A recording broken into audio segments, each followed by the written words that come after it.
আমি স্যারের কথা শোনার পরে কোনো কিছু না বলে সবার শেষে একটা ফাঁকা বেঞ্চ আছে, সেখানে গিয়ে বসলাম। আমি অন্তত এটা জেনে গেছি আমার পাশে কেউ বসবে না, আর কারো পাশে বসতে চাইলে সেও বসাবে না। আমি বসার পরে স্যার ক্লাস করানো শুরু করে দিল। হঠাৎ একটা পদার্থবিজ্ঞানের অঙ্ক স্যার নিজেও করতে পারতেছে না। ক্লাসের সব ভালো ছাত্রছাত্রীকে বলল, তারাও পেল না। এমনকি সুপ্রিয়া, ইমন, তাদের দুজনের একজনও পেল না। পুরো ক্লাসের সবাই তখন হতাশ। স্যার নিজেও বুঝতেছে না তিনি কেন করতে পারতেছে না। স্যার যখন চলে যাবে তখন আমি বেঞ্চ থেকে দাঁড়ালাম। স্যার, যদি অনুমতি দেন অঙ্কটা আমি করে দেই। এখনো কি মজা পেয়েছো নাকি তুমি?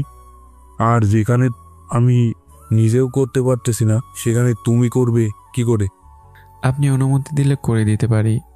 অনেককেই তো বললেন করার জন্য, এবার নয় আমি একটু চেষ্টা করি। আসো, তোমার জ্ঞান শক্তি দেখি এবার। আমার কথা শুনে সব ছাত্রছাত্রী হাসতে থাকলো আর পাগল পাগল বলতে থাকলো। আমি সব কানে না নিয়ে মার্কার, পেন আর ডাস্টার হাতে নিয়ে হোয়াইট বোর্ডে গেলাম। তারপর ধীরে ধীরে অঙ্কটা করতে থাকলাম। প্রথমে সবাই হাসাহাসি করলেও পরে সবাই যেন স্তব্ধ হয়ে গেল। আমার মনোযোগ বোর্ডে আর অঙ্কটাতে। স্যার তো এক দৃষ্টিতে আমাকে দেখে যাচ্ছে। যখন আমার অঙ্কটা করে শেষ হলো, স্যার দেখেন তো ঠিক আছে কিনা। স্যার এবার দেখলো পুরো অঙ্কটা ঠিক আছে। স্যার জন্য নিজেকে আর বিশ্বাস করতে পারতেছে না। একটু আগে যাকে এতিম গায়ে গন্ধ বলে দেখতে পারতেছিল না, সেই এতিম অসহায় ছেলেটা কত সুন্দর করে সমাধান করে দিল, এটাই স্যার ভাবতেছিল। এটা তুমি কেমন করে পারলে? স্যার, আমি কিছুদিন আগে এই অধ্যায়ের সবগুলো অঙ্ক নিজে নিজে সমাধান করেছি। তোমার কোনো টিচার নাই? নিজেই খেতে পারি না, আবার টিচার কোথায় পাবো স্যার? স্যার, আমি তো অন্যদের মতো কোথাও সময় দেই না। অবসর সময় কাটালে বইকেই সময় দিই স্যার। সরি শামীম, আমি মানুষ চিনতে ভুল করেছি, ক্ষমা করে দিও আমাকে। সি স্যার, কি বলেন এসব? আপনি তো আমার পিতা সমতুল্য। আপনি আমাকে বকবেন, মারবেন, যা খুশি বলবেন, এটা কোনো ব্যাপার না। পিতা কি সন্তানকে নানা রকম কথা বলে না? আর সবাই অঙ্কটা নোট করে নাও, আজ আসি। স্যার চলে গেলে আমি আমার নিজের সিটে বসি। আবার বই বের করে মনে মনে পড়তে থাকলাম, আর বাকি সবাই অঙ্ক করতে থাকলো। অঙ্ক করা সবার শেষ হলে সবাই আমার দিকে অবাক হয়ে দেখতেছে। কেউ ভাবতেই পারতেছে না যে আমি অঙ্ক করেছি। আর এত সহজ সরল একটা ছেলে সুপ্রিয়া তো মনে মনে নিজেকে গালি দিতেছে, কেন সে এমন কাজ করতে গেল আমার সাথে। ছেলেটা যে অনেক ভালো ছাত্র, আর তার মন মানসিকতাও অনেক ভালো, তার প্রমাণ তো মিলে গেল। সেই সবই ভাবছিল। রাজ তো পারছে না যেন আমাকে এখানে সবার সামনে মারে। একদিনে ভার্সিটি এসে হিরো সাজতে চাই আমি, এরপর যদি এমন কিছু করা দেখে তো আমার অবস্থা সে খারাপ করে দেবে, এটাই সে মনে মনে ভাবছে। আর ইমন তো ভাবতেছে এখন তারও একজন তার সামনে চলে গেল। তার বাবা যদি একবার জানতে পারে ইমন ক্লাসের তৃতীয়, তাহলে তো তার খবর আছে। সবাই ক্লাস শেষ করে বাইরে গেলেও আমি ক্লাসেই থাকলাম, কারণ রাতে যে আমি পড়াশোনা করব তার তো সুযোগ নেই। এখান থেকে গিয়ে আমাকে আবার রিক্সা নিয়ে বেরোতে হবে, তাই তো ক্লাসের পড়াটা শেষ করতেছি। ইমন যে সুপ্রিয়াকে ভালোবাসে তা রাজও জানে, কিন্তু রাজ ইমনকে যে সুপ্রিয়ার কাছ থেকে সরাবে তার কোনো উপায় পায় না। আর ইমন হলো এই ভার্সিটির বক্সিং চ্যাম্পিয়ন, তাকে তো মেরেও থামানো যাবে না, কৌশলে হাঁটাতে হবে। সুপ্রিয়া, ইমন আরও বেশ কয়েকজন বড় লোকের ছেলে, মানে ওদের বন্ধু বান্ধবী ক্যান্টিনে বসেছে খাবে বলে। আর ওদের আজকের টপিক হলো শামীম, মানে আমি। আচ্ছা ইমন, তুই কি বিশ্বাস করিস ওই এতিম ছেলেটা তার মেধা দিয়ে তখন ক্লাসে অঙ্ক করেছে? আমার মনে হয় না তার মেধা দিয়ে করেছে। মনে হয় একটা মুখস্থ বিদ্যা তার, যেখানে একজন শিক্ষক পারল না আর ও এমনি এমনি করে ফেললো। এটা আমারও মনে হচ্ছে কোনো গন্ডগোল আছে। তাছাড়া কারো কাছে পড়াশোনাও করে না। আমরা এত টাকা খরচ করে কত বড় বড় টিচারের কাছে পড়েও এসব করতে গিয়ে হিমশিম খাই, আর সে কিনা সব করে ফেললো। আরে নতুন এসেছে, হয়তো হিরো সাজতে চাচ্ছে। কয়টা দিন যাক, তারপর সব কিছু ঠিক করে ফেলবো, চিন্তা করিস না। ঠিক কথা বলেছিস একেবারে। সবার মাথায় এখন আমার কথাই। ওরা ওখানে ঠান্ডা জাতীয় পানীয় পান করলো আর কথা বললো। এদিকে রাজকে আবার ভালোবাসে রিমি নামে আরেকটা মেয়ে, কিন্তু রাজ তাকে পাত্তা দেয় না। মানে রাজও রিমিকে অনেক ভালোবাসতো, কিন্তু যখন রিমিকে নিয়ে প্রায় হোটেলে যাওয়া আসা করতে থাকে তখন রিমির প্রতি রাজের ভালোবাসা কমতে থাকে। এখন রিমিকে দেখলে লুকিয়ে থাকে, দেখাই দিতে চায় না। আজ রিমি রাজের দেখা পেয়ে গেছে, তাই রিমি রাজের কাছে গেল। তুমি আমাকে দেখলে এমন পালিয়ে পালিয়ে বেড়াও কেন? আরো শোনা, কোথায় পালিয়ে বেড়াই? আমি তো তোমার মনের ভেতরে থাকি। আমাকে আর মিথ্যা বলে লাভ নেই। এবার কিন্তু আমার আব্বুকে জানাতে বাধ্য হব আমি। এই রিমির বাবা হচ্ছে সেই ঘুষখোর ওসি, বুঝেছেন এবার? আর রাজ চায় না রিমির বাবা এসব জানুক। এমনিতেই রাজের নামে অনেক খারাপ রিপোর্ট জমা হয়ে আছে। এখন যদি রিমি এসব বলে দেয় তাহলে রাজের আমার ছালা দুটোই যাবে। তুমি কি আমাকে ভালোবাসো না তাহলে?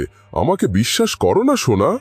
ভালোবাসি আর বিশ্বাসও করি, কিন্তু তুমি যে এখন আমাকে দেখাবার দিয়ে সারাদিন ওই সুপ্রিয়াকে নিয়ে পড়ে থাকো তো জানি আমি। রাজ এবার মনে মনে ভাবতে লাগলো, রিমি আবার কেমন করে এসব কথা জানলো?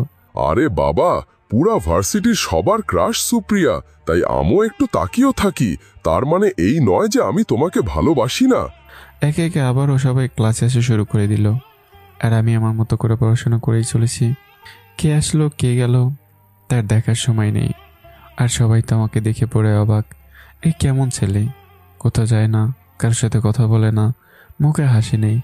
তাকে দেখলে মনে হয় কত শত চিন্তা যেন সে করতেছে।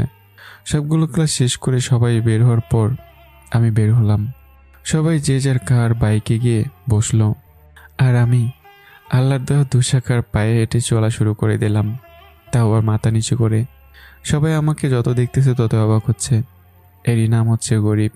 গরিবরা ঠিক এমনই হয়, তাদের কোনো বড় স্বপ্ন নেই, বড় কোনো চাওয়া নেই। দিন শেষে দুমুঠো খেতে পারলেই আলহামদুলিল্লাহ। গ্যারেজে এসে ব্যাগ রেখে পরনের শার্ট প্যান্ট খুলে লুঙ্গি পরে গোসল করতে গেলাম, সাথে শার্ট প্যান্ট ধুয়ে দিলাম। গোসল করে এসে একটু ভাত তরকারি খেয়ে বিশ্রাম নিয়ে রিক্সা নিয়ে বেরিয়ে পড়লাম। অন্যদিকে বাসায় এসেই সুপ্রিয়া বিছানার উপর ব্যাগ আচার মেলে ফেলে রাখলো আর নিজের মাথার চুল ধরে টানতে থাকলো।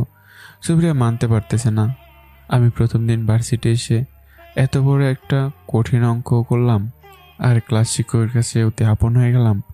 যেখানে সুপ্রিয়া অনেক কষ্টে লেখাপড়া করে সবার মনে জায়গা করে নিয়েছে, সেখানে আজ আমি একটা এতিম ছেলে একদিনই সব ক্রেডিট নিজের করে নিলাম। সুপ্রিয়াকে রাগ করে বাসায় আসতে দেখে ওর মা কিছুটা ভয় পেয়ে গেল।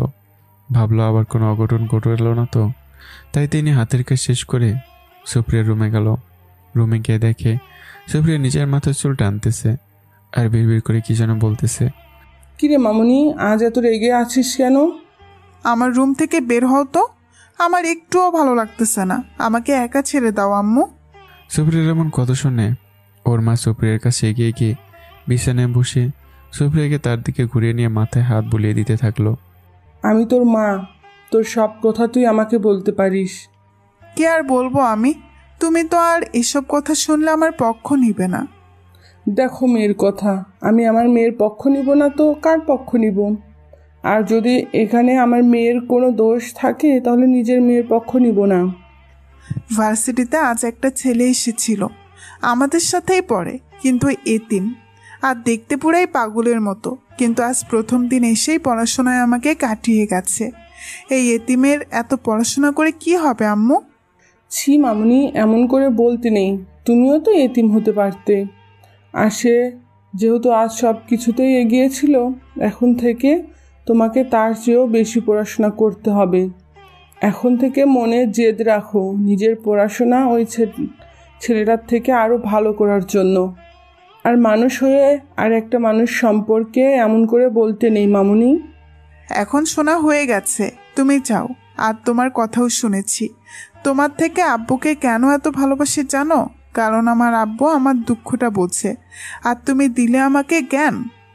জানি না কেন আমার কথা তোর পছন্দ হয় না, তবে আমি মনে করি কি ছেলেটা যদি এতই ভালো পড়াশোনা জানে তাহলে ওর সাথে বন্ধুত্ব কর আর তার থেকে পড়াশোনা জেনে নেই। হাউ ফানি আম্মু, আমি যাব ওই ছোট লোকের এতিমের বাচ্চার কাছে, এটা ভাবলে কি করে তুমি? এবার থেকে দেখতে থাকো আমি কি করি। আব্বুকে বলে ওটাকে ভার্সিটি থেকে বের করে দিব। অন্যদিকে ইমন বাসায় এসে ব্যাগটা সোফায় রেখে ওর মাকে জড়িয়ে ধরলো। ইমনের মা বুঝতে পারলো এটা তার ছেলে ইমন, তাই পেছনে আর না করে ওই অবস্থাতেই বলতে থাকলো, আমার আব্বুটা আজ কি হয়েছে এভাবে আমাকে জড়িয়ে ধরলো যে হঠাৎ? ইমন কলেজের সব কথা বলল। কাজটা তুই ঠিক করিস নাই। একটা এতিম অসহায় ছেলেকে মারার আগে তোর ভাবা উচিত ছিল। কিন্তু আম্মু, আমি যে সুপ্রিয়াকে পছন্দ করি, সুপ্রিয়ার সাথে কেউ বেয়াদবি করলে মানতে পারি না। তাই বলে তো কোনো নির্দোষ ছেলেকে মারতে পারিস না। তাহলে এখন কি করব আমি? ছেলেটার যেহেতু কেউ নেই আর ছাত্র হিসেবে আজ অনেক ভালো কিছু দেখিয়েছে, সেখানে তার সাথে তুই বন্ধুত্ব করে ফেল। কিন্তু ওর যা পোশাক আর দেখতেও পাগলের মতো, ওর সাথে বন্ধুত্ব করলে আমাকেও সবাই পাগল বলবে। মানুষের পোশাকের চরিত্রে বিচার করা যায় না বাবা। মানুষটা কেমন তার মন দেখলে বোঝা যায়। টাকা পয়সা থাকলে যে মানুষ অনেক বড় মনের আর ভালো হয় তা কিন্তু না। আমি তোর মা, আমি নিশ্চয়ই চাইবো না আমার ছেলের কোনো ক্ষতি বা খারাপ কিছু। আর এদিকে রাজ বাসায় এসে দবাস করে সোফাতে বসে হো হো করে হাসতে থাকে। অনেকদিন পর কাউকে মুরগি বানাতে পারলো আর মার খাওয়াতে পারলো। মনের সুখে রাজের নৃত্য করতে ইচ্ছে করতেছে। রাজের হাসি মুখ দেখে রাজের বাবা রাজের কাছে চলে আসলো। আমার ছেলেটা তো সকালে মন খারাপ করে গেল, কিন্তু এখন বাসায় এসে এমন করে হাসছে কেন? ও ড্যাডি, তোমাকে কি করে যে বলি, আজ যা খুশি লাগতেছে আমার। সেখানে তো হিরো হয়ে গেল এমন। তোরও উচিত ছিল ওই ছোট লোকের বাচ্চাকে কয়টা লাগিয়ে দেওয়া। ড্যাড, তুমি বুঝতে পারতেছো না, ওই সময় গেলে তো আমার কথা সুপ্রিয়াকে পড়ে দিত। তাহলে আজকে সাজাটা কালকে দিয়ে সুপ্রিয়ার কাছে হিরো হয়ে যাও। এটা একেবারে ঠিক বলেছো ড্যাড। এই না হলে তুমি নেতা আর আমি তার ছেলে। শোনো, আজ বাসা থেকে কোথাও যাবি না। তোকে ডিবি পুলিশ খোঁজ করতেছে, আর তুই এসব মেয়ের সাথে কোনো এত কিছু করতে গেলি। ঠিক আছে, বুঝলাম মন চাইছে, বন্ধুরা সহ এনজয় করছিস, তাকে মেরে ফেলতে পারলি না। আমি তো মনে করেছি কাউকে কিছু বলবে না। আর ওসির মেয়ে থেকে দূরে থাকবি, বুঝেছিস? ড্যাড, বুঝি না ওই ছেছড়া মেয়েটা কেন আমার পিছু ছাড়ে না। ওর কারণে সুপ্রিয়ার কাছে যেতেও পারি না। তাহলে ওই ওসির মেয়েকে কাজে লাগা। ওসি তো আর আমাদের কম টাকা খায়নি। ওর মেয়েকে দিয়ে তোর সব স্বার্থ হাসিল করে, বুঝলি? ও ড্যাড, ইউ আর গ্রেট। এই চিন্তা তো আমার মাথায় আসে নাই। এদিকে বিকেল থেকে রাত 11টা পর্যন্ত রিক্সা চালিয়ে আবারও গ্যারেজে ফিরে গেলাম। দিনের বেলা সব কিছু ঠিক থাকলেও রাতে আমার গালগুলো প্রচণ্ড ব্যথা করতে থাকলো। মুখ দিয়ে যে কথা বলবো, ব্যথার কারণে কোনো কথাই বলতে পারতেছি না। আর রাতে না খেলে তো ঘুমও আসবে না। ব্যথার কারণে আমার চোখ দিয়ে পানি ঝরতেছে। আমার চোখে পানি দেখে সবাই এগিয়ে আসলো আমার কাছে, যাদের সাথে আমি রিক্সা চালাই ওই গ্যারেজের। শামীম, তোর কি হয়েছে? এভাবে কান্না করতেছিস কেন? আমি চুপ করে শুধু কেঁদেই চলেছি। কিরে বাবা, এভাবে কাঁদিস কেন তুই? তোর কি কোনো কিছু হয়েছে নাকি? আমি এবারও চুপ। আরে ভাই, এভাবে কান্না করবি নাকি? বলবি কি হয়েছে? দেখ ভাই, তোর চোখের জল আমরা কেউ সহ্য করতে পারি না। এবার আমি কেঁদে কেঁদে সব কিছু বলেই ফেললাম। বাবারে, কেন বড় লোকের পিছনে গেলি? বাবা, তোকে কি আর বলবো, এই গরিবদের কোনো মূল্য নাই। তোর যদি বাপ মা থাকতো তাহলে তোকে আদর করে খাইয়ে দিয়ে ঘুম পাড়াতো। বুঝেছি শামীম, তোর খুব কষ্ট হচ্ছে, কি করবি বল? সবাই তো আর সবার কষ্ট বুঝে না। কেঁদে বা কি করবি তুই? আমি তোর জন্য ওষুধ নিয়ে আসতেছি। আর আবুল, তুমি বরং শামীম একটু ভাত খাইয়ে দাও। আবুল শুধু একা না, গ্যারেজের সবাই আমাকে এক লোকমা করে খাইয়ে দিতে লাগলো। আমি খাচ্ছি আর চোখ দিয়ে পানি বেরোচ্ছে। সত্যি, যদি আমার মা বাবা থাকতো তাহলে ঠিক এভাবে আদর করে খাইয়ে দিত, আমার চোখের পানি মুছে দিত, কোলে মাথা রেখে আমার তার কষ্টের কথাগুলো মাকে বলতে পারতাম। আমার খাওয়া শেষ হলে আবুল তার ঘাড়ের গামছা দিয়ে আমার মুখ মুছে দিল। রফিক তার গামছা দিয়ে আমার চোখের পানি মুছে দিল। গ্যারেজের মালিক ডাক্তার নিয়ে এসে আমাকে দেখায়, তারপর কিছু ওষুধ লিখে দেয় আর গালে মাখার জন্য ক্রিমও দিয়ে দেয়। রাতে আবুল ফার্মেসি থেকে ডাক্তারের লেখা সব ওষুধ নিয়ে আসে আর ক্রিম লাগিয়ে দেয় আমার গালে। পরের দিন আগের মতো করে ভার্সিটি যাই। ভেতরে ঢোকার পর রাজ এসে আমার সামনে দাঁড়ায়, আর রাজের সাথে সুপ্রিয়াও আছে। সুপ্রিয়াকে দেখে আমি ভয় পেয়ে যাই। কাল তো আমি ছিলাম না, তুই সুপ্রিয়াকে প্রেম নিবেদন করেছিস, আবার ক্লাসে হিরো সাজলি। সুপ্রিয়া ক্লাসের টপ ছাত্রী, কালকে তোর জন্য সুপ্রিয়ার মন অনেক খারাপ ছিল। আজ তোকে কি করব দেখ। কালকে তো আপনি আমাকে। এই তো লাঠিটা নিয়ে আয়। রাজের দুই বন্ধু লাঠি নিয়ে এসে রাজের হাতে দেয়। রাজ যখন আমাকে মারতে যাবে তখন আমি চোখ বন্ধ করে পিঠ নিচু করে ফেলি, কিন্তু আমার গায়ে কোনো আঘাত পড়ে না। আমি চোখ খুলে দেখি ইমন রাজের লাঠি ধরে ফেলেছে। ইমন, লাঠি ছাড়, আজ এই সালাকে মেরে শেষ করে দিব। ওর সাহস কি করে হয় সুপ্রিয়াকে প্রেমপত্র দেওয়ার আর ক্লাসে হিরো সাজার।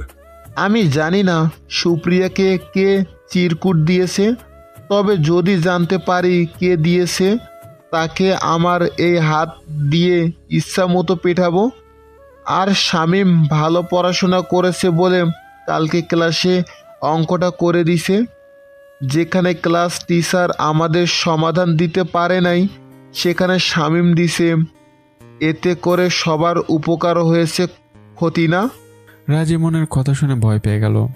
যদি এখন আমি বলে দেই যে রাজ আমাকে দিয়ে সুপ্রিয়ার কাছে চিরকুট পাঠিয়েছে, তাহলে তো ইমন রাজকে ছেড়ে কথা বলবে না, আর সুপ্রিয়ার কাছেও খারাপ হয়ে যাবে।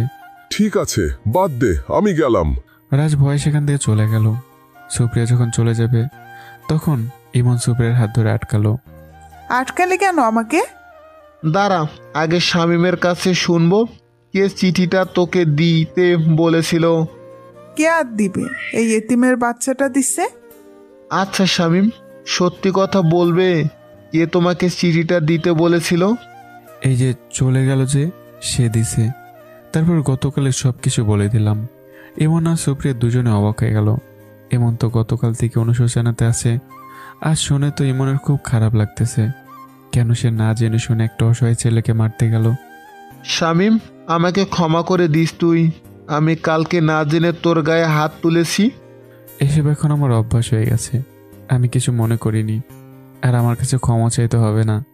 ঠিক আছে, তাহলে আজ থেকে আমরা বন্ধু। আমার না, কোনো বন্ধু লাগবে না। কেন? যদি পরে ভুল বুঝে আমাকে ছেড়ে যান বা আবার আমাকে মারেন। আরে ধুর বোকা, এতটা খারাপ আমি না। তোকে কথা দিলাম, তোকে ছেড়েও যাব না, তোকে মারবো না, আর তোকে যে মারতে যাবে তার হাত ভেঙে দিব। কিন্তু আমি যে খুব গরিব, আর আমার চার কোলে কেউ নেই, শুধু আমার মাদ্রাসার শিক্ষক ছাড়া। তুই গরিব হতে পারিস, কিন্তু তোর মনটা অনেক ভালো। আমার তোর সাথে বন্ধুত্ব করতে কোনো সমস্যা নেই। আমি অনেক ভেবেচিন্তে ইমনকে হ্যাঁ বলে দিলাম। সুপ্রিয়া, তুইও শামীমের সাথে ফ্রেন্ডশিপ করে নিতে পারিস। আমি করবো ফ্রেন্ডশিপ, তাও এই এতিমের সাথে? আমার সাথে কি যায় নাকি? তোর যত ইচ্ছে কর, আমি গেলাম। একদিন এই ইতিমের জন্য আফসোস করবি, কান্না করবি, এই বলে দিলাম। তারপর ইমন আমাকে নিয়ে ক্লাসে গেল এবং ইমন আমাকে তার সাথে বসালো।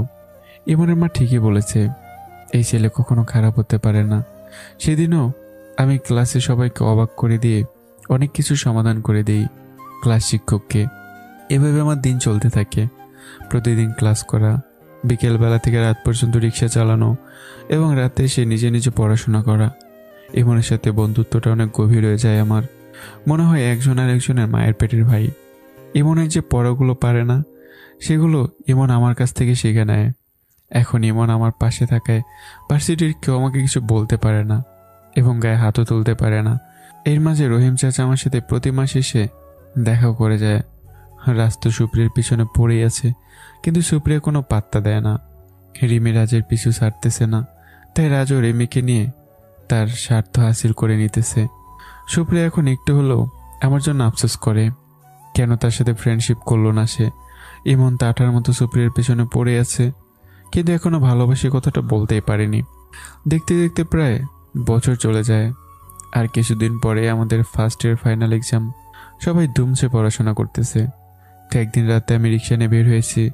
হঠাৎ একটা নির্জন রাস্তায় একটা ঝোপের পাশে একটা মেয়ের বাঁচা বাঁচা বলে কথা শুনতে পাই। তখন আমি রিক্সা দাঁড় করি, সেই দিকে যাই। গিয়ে দেখি একটা মেয়েকে তিনজন মিলে জোর করে কিছু একটা করতে চাইছে, কিন্তু আমি তো এদের সাথে পাবো না, তাই বুদ্ধি খাটে একটু দূরে যাই। আর এই ছেলেগুলোকে ভয় দেখানোর জন্য জোরে জোরে বলতে থাকি, পুলিশ স্যার এইদিকে না ওইদিকে 3টা ছেলে একটা মেয়েকে ধরে নিয়ে এসেছে। পুলিশ পুলিশ এদিকে আসুন। এই যে ওরা ওই ঝোপের আড়ালে।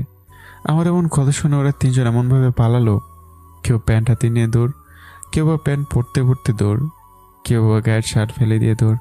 3জন যখন চলে গেল তখন আমি সেখানে এগিয়ে গেলাম। দেখলাম মেয়েটার হাত পা বাঁধা, আর অন্ধকারে কিছু বোঝা যাচ্ছে না। তাই আমি মেয়েটাকে কোনো রকম ধরে রাস্তায় নিয়ে আসলাম। রাস্তার ল্যাম্পপোস্টের আলোতে মেয়েটাকে দেখে আমার বুকটা কেঁপে উঠল। মেয়েটার কেউ না, রাজু আঙ্কেলের সে অহংকারী মেয়ে সাথী। সাথীও আমাকে দেখে অবাক হয়ে গেছে। সাথীর শরীরের পোশাক সব জায়গায় ছিঁড়ে গেছে, এতে করে সাথীর শরীর পুরো দেখা যাচ্ছে। তাই আমি আমার নিজের গায়ের সেই ঢোলা শার্টটা সাথীকে পরিয়ে দিলাম। সাথীর ঠোঁট কেটে রক্ত বেরোচ্ছে, তাই আমি রিক্সা থেকে পানির বোতলটা এনে সাথীকে এগিয়ে দিলাম। সাথী পানির বোতলে সবটুকু পানি ঢকঢক করে খেয়ে পড়ল, আর ঠোঁটের কাটা জায়গায় পানি দিয়ে পরিষ্কার করলো। তারপর আমি আমার গামছা সাথীকে এগিয়ে দিলাম।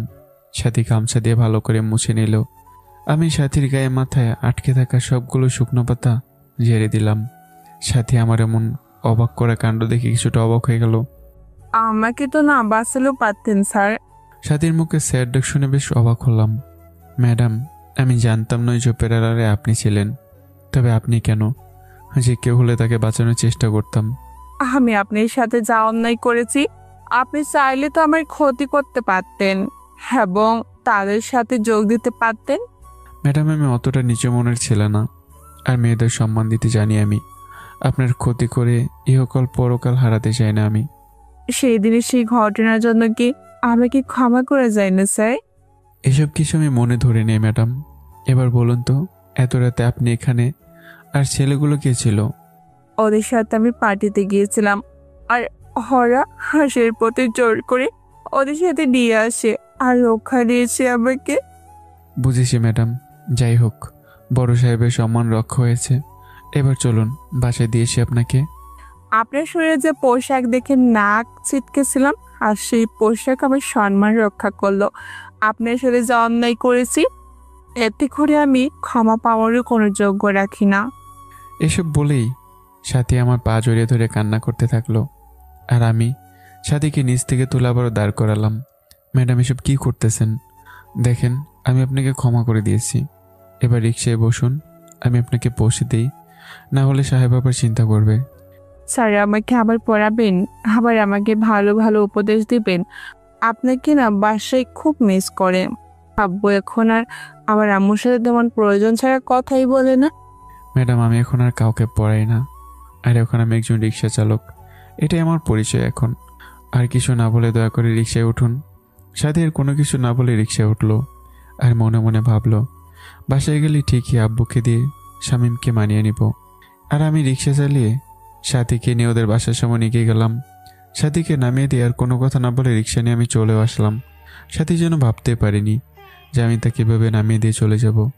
এদিকে গ্যারেজে সে রিক্সা জমা দিয়ে হাত মুখ ধুয়ে আমি হালকা কিছু খেয়ে নিলাম। তারপর অনেক রাত পর্যন্ত পড়াশোনা করলাম। এভাবেই দিন যেতে থাকলো। পরীক্ষার সময় আমার সুপ্রিয়ার সিট পাশাপাশি পড়েছে, আর পাশের সিট ইমনের। প্রথম পরীক্ষায় কিছু সময় যাওয়ার পরই সুপ্রিয়া লিখতে পারে না। এদিকে রাজ সব কিছু হুবহু আমার কপি করে লিখতেছে। সুপ্রিয়া এবার কান্না করে দিল। আমি সুপ্রিয়ার দিকে তাকালাম, দেখলাম সুপ্রিয়া কান্না করতেছে। আপনি কান্না করতেছেন কেন? আমি যেসব দেখে আর পড়ে এসেছি তার মধ্যে এই 3টা ছাড়া বাকিগুলো কমন পড়ে নাই। তাহলে আমার দিকে লিখতে পারেন। আপনি অনেকগুলো প্রশ্ন লিখে ফেলেছেন, আমি এখন কি করে লিখব? আমি আর কোনো কিছু না বলেই সুপ্রিয়ার খাতা আমার কাছে নিলাম এবং আমার খাতা সুপ্রিয়াকে দিলাম। সুপ্রিয়া সব প্রশ্নগুলো লিখে আমি আবারও তার খাতা নিয়ে বাকি প্রশ্নগুলো লিখে জমা দিয়ে চলে আসলাম। এভাবে প্রতিটা পরীক্ষা সুপ্রিয়ার ইমন আমার দেখে লেখে। তবে শিক্ষকের চোখের আড়ালে আমি যে কত বড় মনের মানুষ এবার সুপ্রিয়া সেটা বুঝতে পারলো। আর ইদানিং আমাকে দেখে সুপ্রিয়ার মনে একটা আলাদা অনুভূতি জাগতে থাকলো। এখন সুপ্রিয়া চায় আমার সাথে ফ্রেন্ডশিপ করতে, কিন্তু নিজের কথা আর ভুল আর আমাকে অপমান করার কারণে কিছু বলতে পারতেছে না। শেষ পরীক্ষার দিনে সুপ্রিয়া আমাকে বলে পরীক্ষা শেষের জন্য আমি চলে না যাই, তার সাথে কিছু কথা আছে। পরীক্ষা দিয়ে 3 জন একসাথে বের হই, তখন বাইরে 3 জন একসাথে দাঁড়াই। ইমন শামীমকে বল না আমার সাথে ফ্রেন্ডশিপ করতে। নিজে তো বলতে পারিস। আমি শামীমের সাথে যা করেছি এতে মনে হয় না শামীম আমার সাথে ফ্রেন্ডশিপ করবে। কিরে শামীম, করবি না সুপ্রিয়ার সাথে ফ্রেন্ডশিপ? দেখ ভাই, উনি হচ্ছে অনেক বড় লোক, আর ওনার বন্ধু আর কোনো যোগ্যতা আমার নেই। আর না ওনার মতো চলতে পারবো, না ফ্রেন্ডশিপ করলে তোদের কাউকে সময় দিতে পারবো।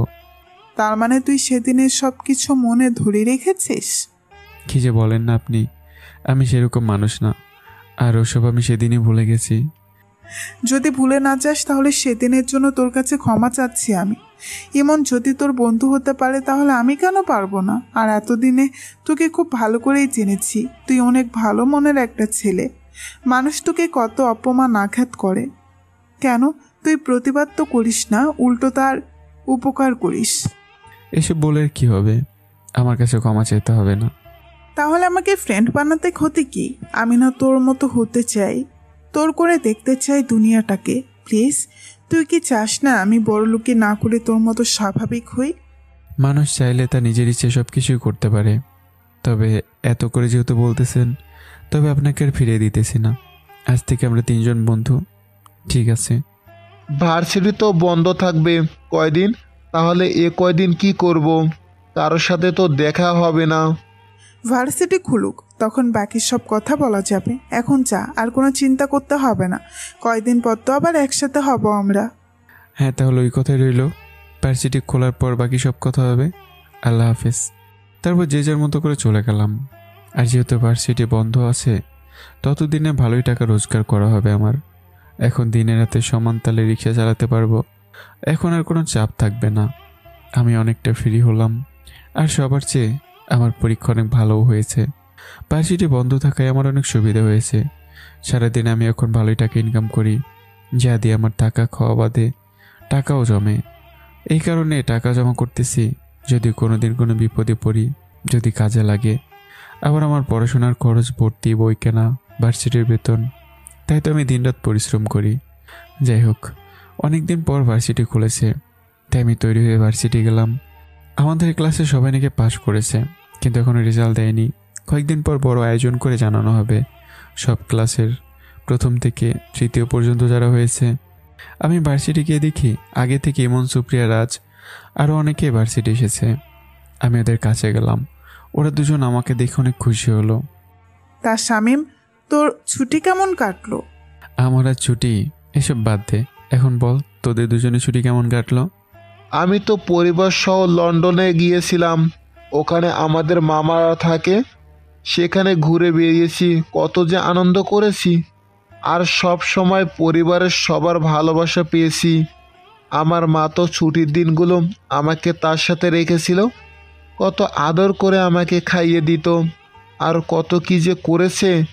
মামা তো ভাই বোন গুলো সহ কত মজা করেছি, কত জায়গায় ঘুরেছি। মোট কথা আমার জীবনটাই স্বপ্নের মতো কেটেছে। তোর চেয়ে অনেক বেশি মজা করেছি আমরা। বল দেখি শুনি। আমরা পরিবার সহ ইতালি গিয়েছিলাম। সেখানে আবহাওয়া এত ঠান্ডা, আর যা দেখার মতো জায়গা ছিল, কি আর বলবো তোকে। আব্বু তো সবসময় আমার কেয়ার নিত। একটু ঠান্ডা লাগলে শীতের পোশাক কিনে দিত, আমাকে তার নিজ হাতে খাইয়ে দিত, আমাকে ঘুম পাড়িয়ে দিয়ে তারপর আব্বু আম্মু ঘুমাতো। যা যা নিতে চেয়েছি সব কিনে দিয়েছে। ওই যে নতুন গাড়িটা দেখতেছিস, সেটাও কিনে দিয়েছে। আমাকে সবসময় ভালোবাসা দিয়ে ভরে রেখেছিল। ইতালির কত সুন্দর সুন্দর জায়গায় ঘুরতে নিয়ে গেছে। আমার একটু কিছু হলেই আপু টেনশন করতো। কত যে ভালোবাসা দেয় তারা আমাকে। আমি ওদের কথা শুনে কেঁদে ফেলি। আমার চোখ দিয়ে অজস্র ধারায় পানি বেরোতে থাকে। কে চায় না বাবা মায়ের সাথে সময় কাটাতে? কে চায় না বাবা মায়ের ভালোবাসা পেতে? আমার কপালে যেসবের কিছুই নেই। যেখানে ওরা পরিবার নিয়ে আনন্দ ফুর্তি করতে ব্যস্ত, সেখানে আমি দিন শেষে রাতে কী খাবো তা রোজগার করার জন্য ব্যস্ত। ওদের বাবা মা তো নিজ হাতে দিন শেষে খাইয়ে দিত, আর আমি রিক্সা চালিয়ে গ্যারেজে এসে নিজের ঘাড়ে গামছা দিয়ে নিজের শরীরে ঘাম মুছে গোসল করতে যাই। এসে সে ভাঙা প্লেটে ডাল, ভাজি, ভর্তা যা থাকে তাই দিয়ে পেট পূজা করি। কেউ সে খাবার দেয় না। বাবা শামীম খেয়েছিস কিনা? সারাদিন অনেক কষ্ট করেছিস, এবার একটু বিশ্রাম নে।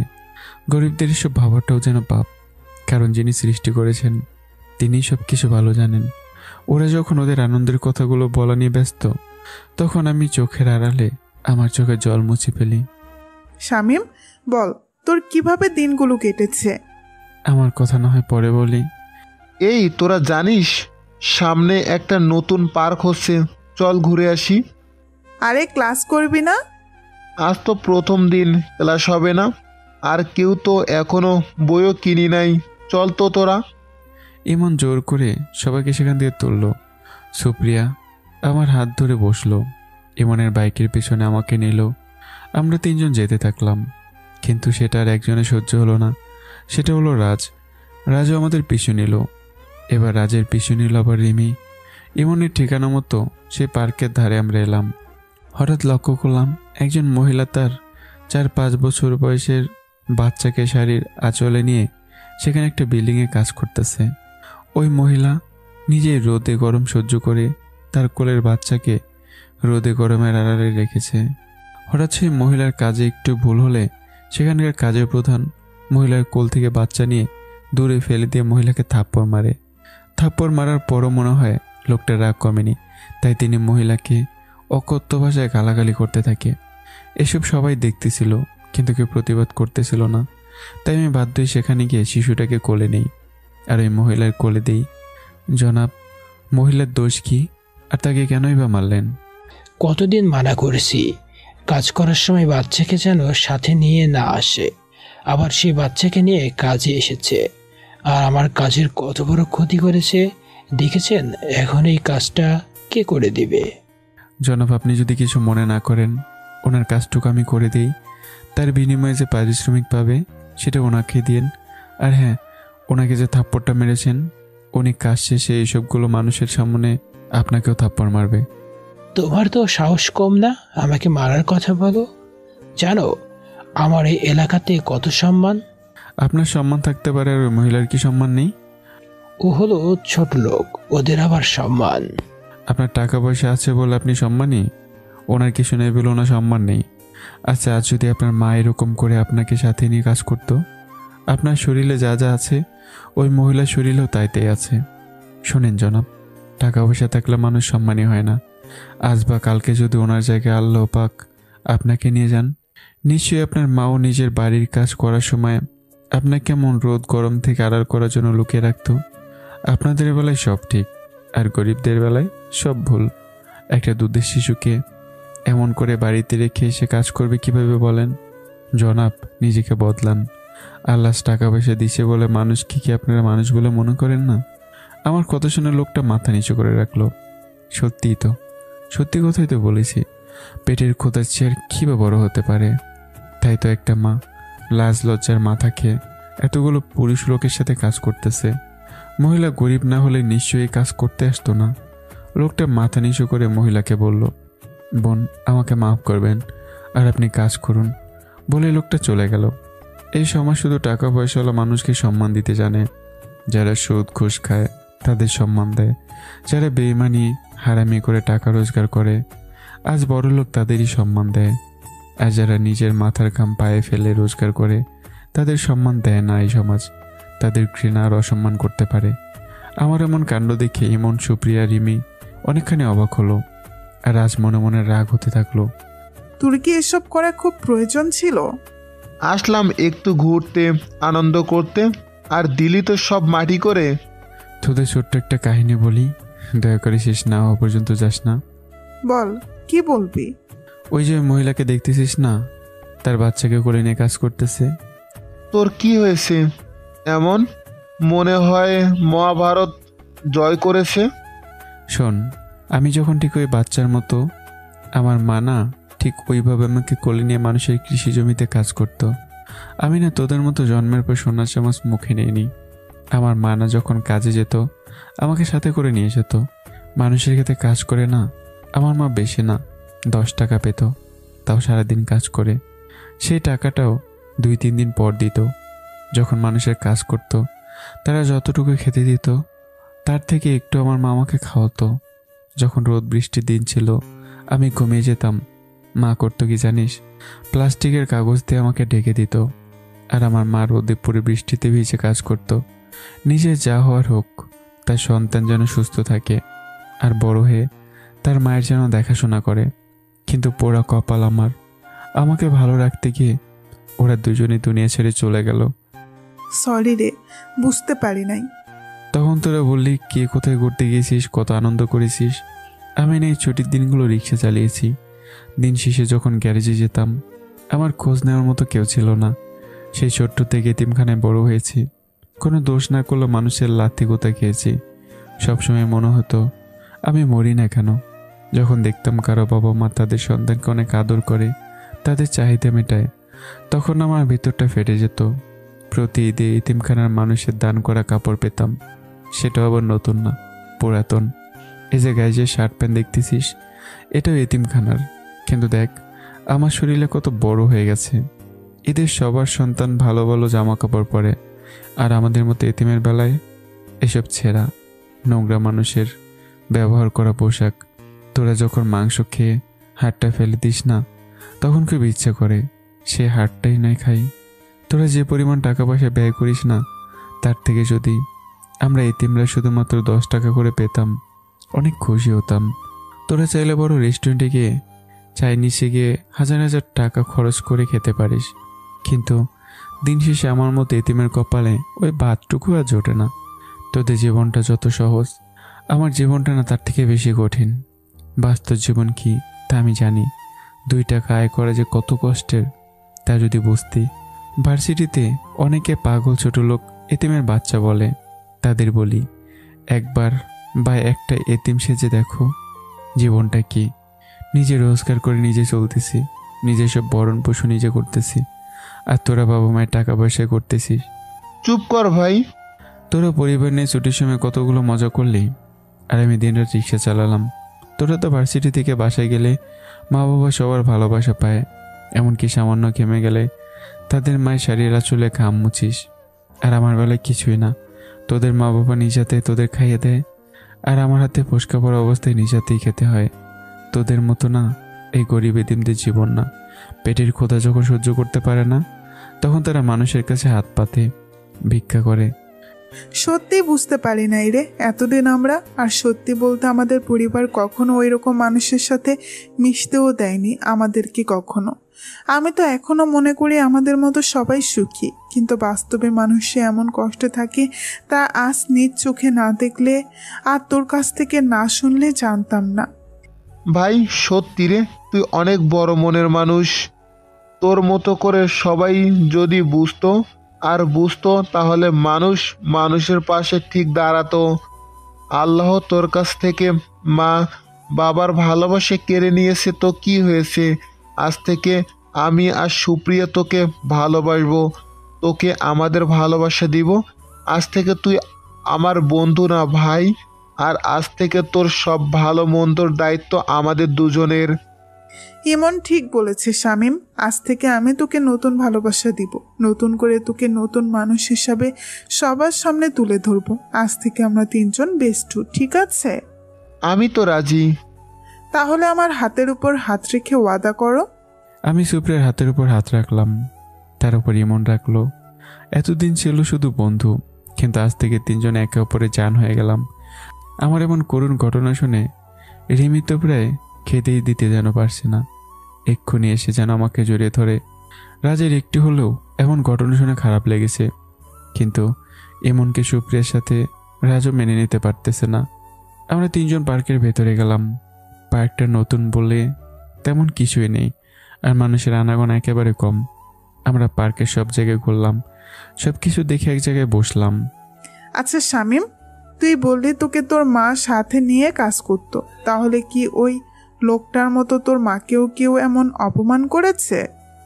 দেখ, শহরের মানুষের মতো গ্রামের মানুষের মন অতটা খারাপ না। তোর মা সারাদিন কাজ করে 10 টাকার পেতো মানে? আর তোদের কি ছাতা ছিল না যে তোকে প্লাস্টিক দিয়ে ঢেকে রাখতে, রোদ বৃষ্টি থেকে রক্ষা করার জন্য? ঘটনাটা অনেক আগের। তখন যারা কৃষিকাজ করতো মজুরিটি কেমন ছিল। এখন আমাদের এলাকাতে মহিলা মানুষ কাজ করলে দুপুরবেলা খাওয়াবে আর 100 টাকা দেবে। কিন্তু মহিলাগুলো পুরুষের চেয়ে কম কাজ করে না। আর ছাতা কেনার টাকা থাকলে না ছাতা কিনবে? যেখানে প্লাস্টিকের উপর দিয়ে সব করা যায় সেখানে ছাতা কেনার দরকার কি? তুই যে এতিমখানায় ছিলিস সেখানে তোর কেউ আপন ছিল না। আর তোরা কি সত্যিই ডাল ভাত খেতি নাকি অন্য তরকারি ছিল? এতিমখানায় আপন বলতে আমার একটা বন্ধু ছিল যার নাম শাহেদ। সে আমার অনেক আপন ছিল। তো যাদের বাচ্চা হয় না বা নাই তার এতিমখানা থেকে বাচ্চা দত্তক নিয়ে যায়। তো এক পরিবার, অনেক বড় লোক, টাকা পয়সার অভাব নেই, তারা এসে আমাকে পছন্দ করে। কিন্তু আমি এতিমখানা থেকে যেতে চাই না, তাই আমার বন্ধু শাহেদকে তাদের সাথে নিয়ে নেয়।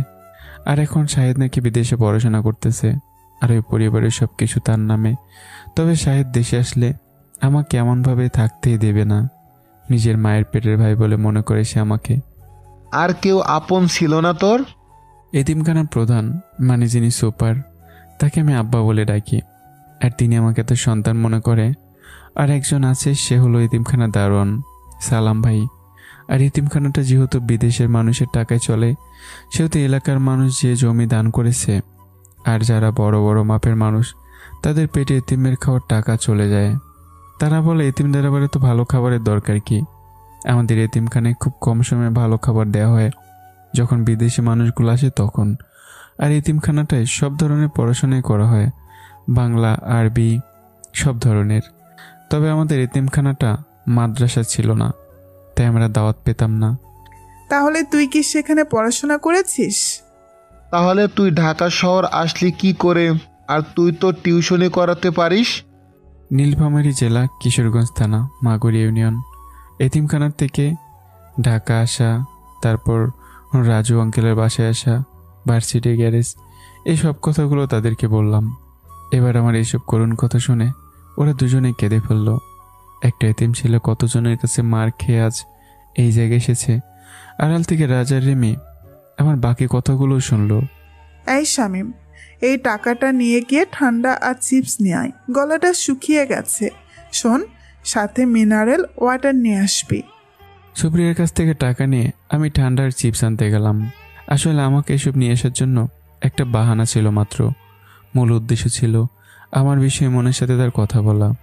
আমি 3টে চিপস, 3টে ঠান্ডা নিয়ে ওদের কাছে গেলাম। 3জনেই তখন খেতে থাকি, কিন্তু আমাকে এরা এসব কীভাবে বলবে সেটাই ভেবে পাচ্ছেন ওরা দুজন। তারপর সুপ্রিয়া একটু বিশ্বাস নিয়ে আমাকে বলল, এমন শামিমের বিষয়ে তোর সাথে কিছু কথা বলতে চাই আর তোর সাহায্য চাই। কি রকম কাজ? আমরা দুজন চাইলে কিন্তু শামিমের জীবনটা বদলে দিতে পারি। কেমন করে? আমরা শামিমের এরকম জীবন রাখবো না। তুই ওর জন্য টিউশনের ব্যবস্থা কর। কয়েকটা আমি ওর পোশাক চলাফেরা সব ঠিক করে দিব। আর সব সময় তোর সাথে আমায় রাখবি। দেখবি শামিম তখন আমাদের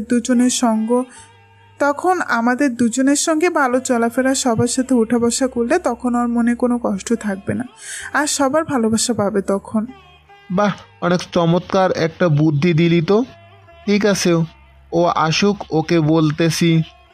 শামিম, আজ থেকে তো রিক্সা চালানো আর ওই গ্যারেজে থাকা বন্ধ। কেন? এখন থেকে তুই টিউশনে করাবি এবং তোর থাকার জন্য আমি বাসা দেখতেছি। আর তোর এসব চলাফেরা সব পরিবর্তন করতে হবে। আমি গরিব বলে তোদের সাথে মিশলে তোদের বুঝি সমস্যা হবে? এই, উল্টা বুঝিস কেন তুই? আমি আর ইমন সিদ্ধান্ত নিয়েছি তোকে আর কষ্ট দিব না। ইমন তোর জন্য টিউশনের ব্যবস্থা করেছে, আর তোর সব কিছু কীভাবে পরিবর্তন করা লাগে সব আমি করব। আমি আর ইমন চাই না তুই দুঃখ কষ্টে থাক, বুঝলি আমার কথা? না, আমি কাউকে টিউশনি করাতে চাই না। যদি আবারও তারা আমাকে দর্শক বানায়, তোরা কি আমাকে করুণা করতেছিস নাকি? দিব একটা কানের নিচে তোর। তোকে নিজের ভাই মনে করি, বুঝলি? এক ভাই সুখে থাকবে আর এক ভাই কষ্ট পাবে, তা তো হতে পারে না। তোর কোনো কথাই আর শুনতেছি না আমরা দুইজন। এখন চল আমার সাথে। তোর গ্যারেজে যা কিছু আছে সব কিছু এক্ষুনি নিয়ে আমার সাথে আসবি। সুপ্রিয়া রিমন আমাকে জোর করে সেখান থেকে আমার থাকার গ্যারেজে নিয়ে গেল। মনে মনে রিমি অনেক খুশি হলো। রিমির চাই আমি সুখী হই, কিন্তু আমাদের রাজ মনে হয় একটু বেশি মন খারাপ করে ফেলেছে। যেখানে সুপ্রিয়ার সাথে রাজ থাকতে চায় সব সময়, সেখানে আমি এখন সুপ্রিয়ার সাথে থাকবো এটা ভেবে আমি গ্যারেজ থেকে সবাইকে ডাক দিলাম। দুপুরবেলা সবাই খেতে এসেছে, তাই এই সময় সবাই আছে। আমার ডাক শুনে সবাই আমার কাছে আসলো। এসে দেখে আমি আমার ব্যাগ গুছিয়ে কাঁধে নিয়েছি। সবাই একটু অবাক হলো। আবুল চাচা, রফিক ভাই, আমি এখান থেকে চলে যাচ্ছি। কোথায় যাবি তুই? তোর কি কোনো হয়েছে নাকি? আরে না চাচা, আমার বন্ধুরা আমার জন্য থাকার ব্যবস্থা আর টিউশনের ব্যবস্থা করে দিয়েছে। আলহামদুলিল্লাহ, যাই হোক অবশেষ তোর একটা ভালো ঠিকানা হলো। দোয়া করি বাবা, যেখানে থাকিস না কেন সব সময় সুখে শান্তিতে থাকবি। তোর জন্য সব সময় মন থেকে দোয়া করি। আমি তো তোর জন্য সব সময় দোয়া করতাম। তোর জীবনে ভালো কেউ আসুক, তোকে একটু সুখের ঠিকানা দেখ। যা হোক, আল্লাহ আমার দোয়া কবুল করেছে। আমাদের ভুলে যাবি না তো তুই আবার? তোমাদের ভুলে গেলে তোমাদের সাথে আমার বেইমানি করা হবে। তোমরা দুঃখে দিলে সঙ্গী ছিলে, তোমরা এই এতিমকে আশ্রয় দিয়েছিলে, আর আমি কি অতটা অকৃতজ্ঞ থাকবো নাকি? তোমাদের কি ভুলে যাব? তোমাদের সবার ঋণ আমি জীবনে শোধ করতে পারবো না। তোমরা না থাকলে আমি এতদিনের রাস্তায় মরে পড়ে থাকতাম। মাঝে মাঝে আমাদের কাছেও আসিস বাবা। যখনই সময় পাবো তখনই আসবো চাচা। আর সবাই একটু দেখে শুনে রিক্সা চালাবে।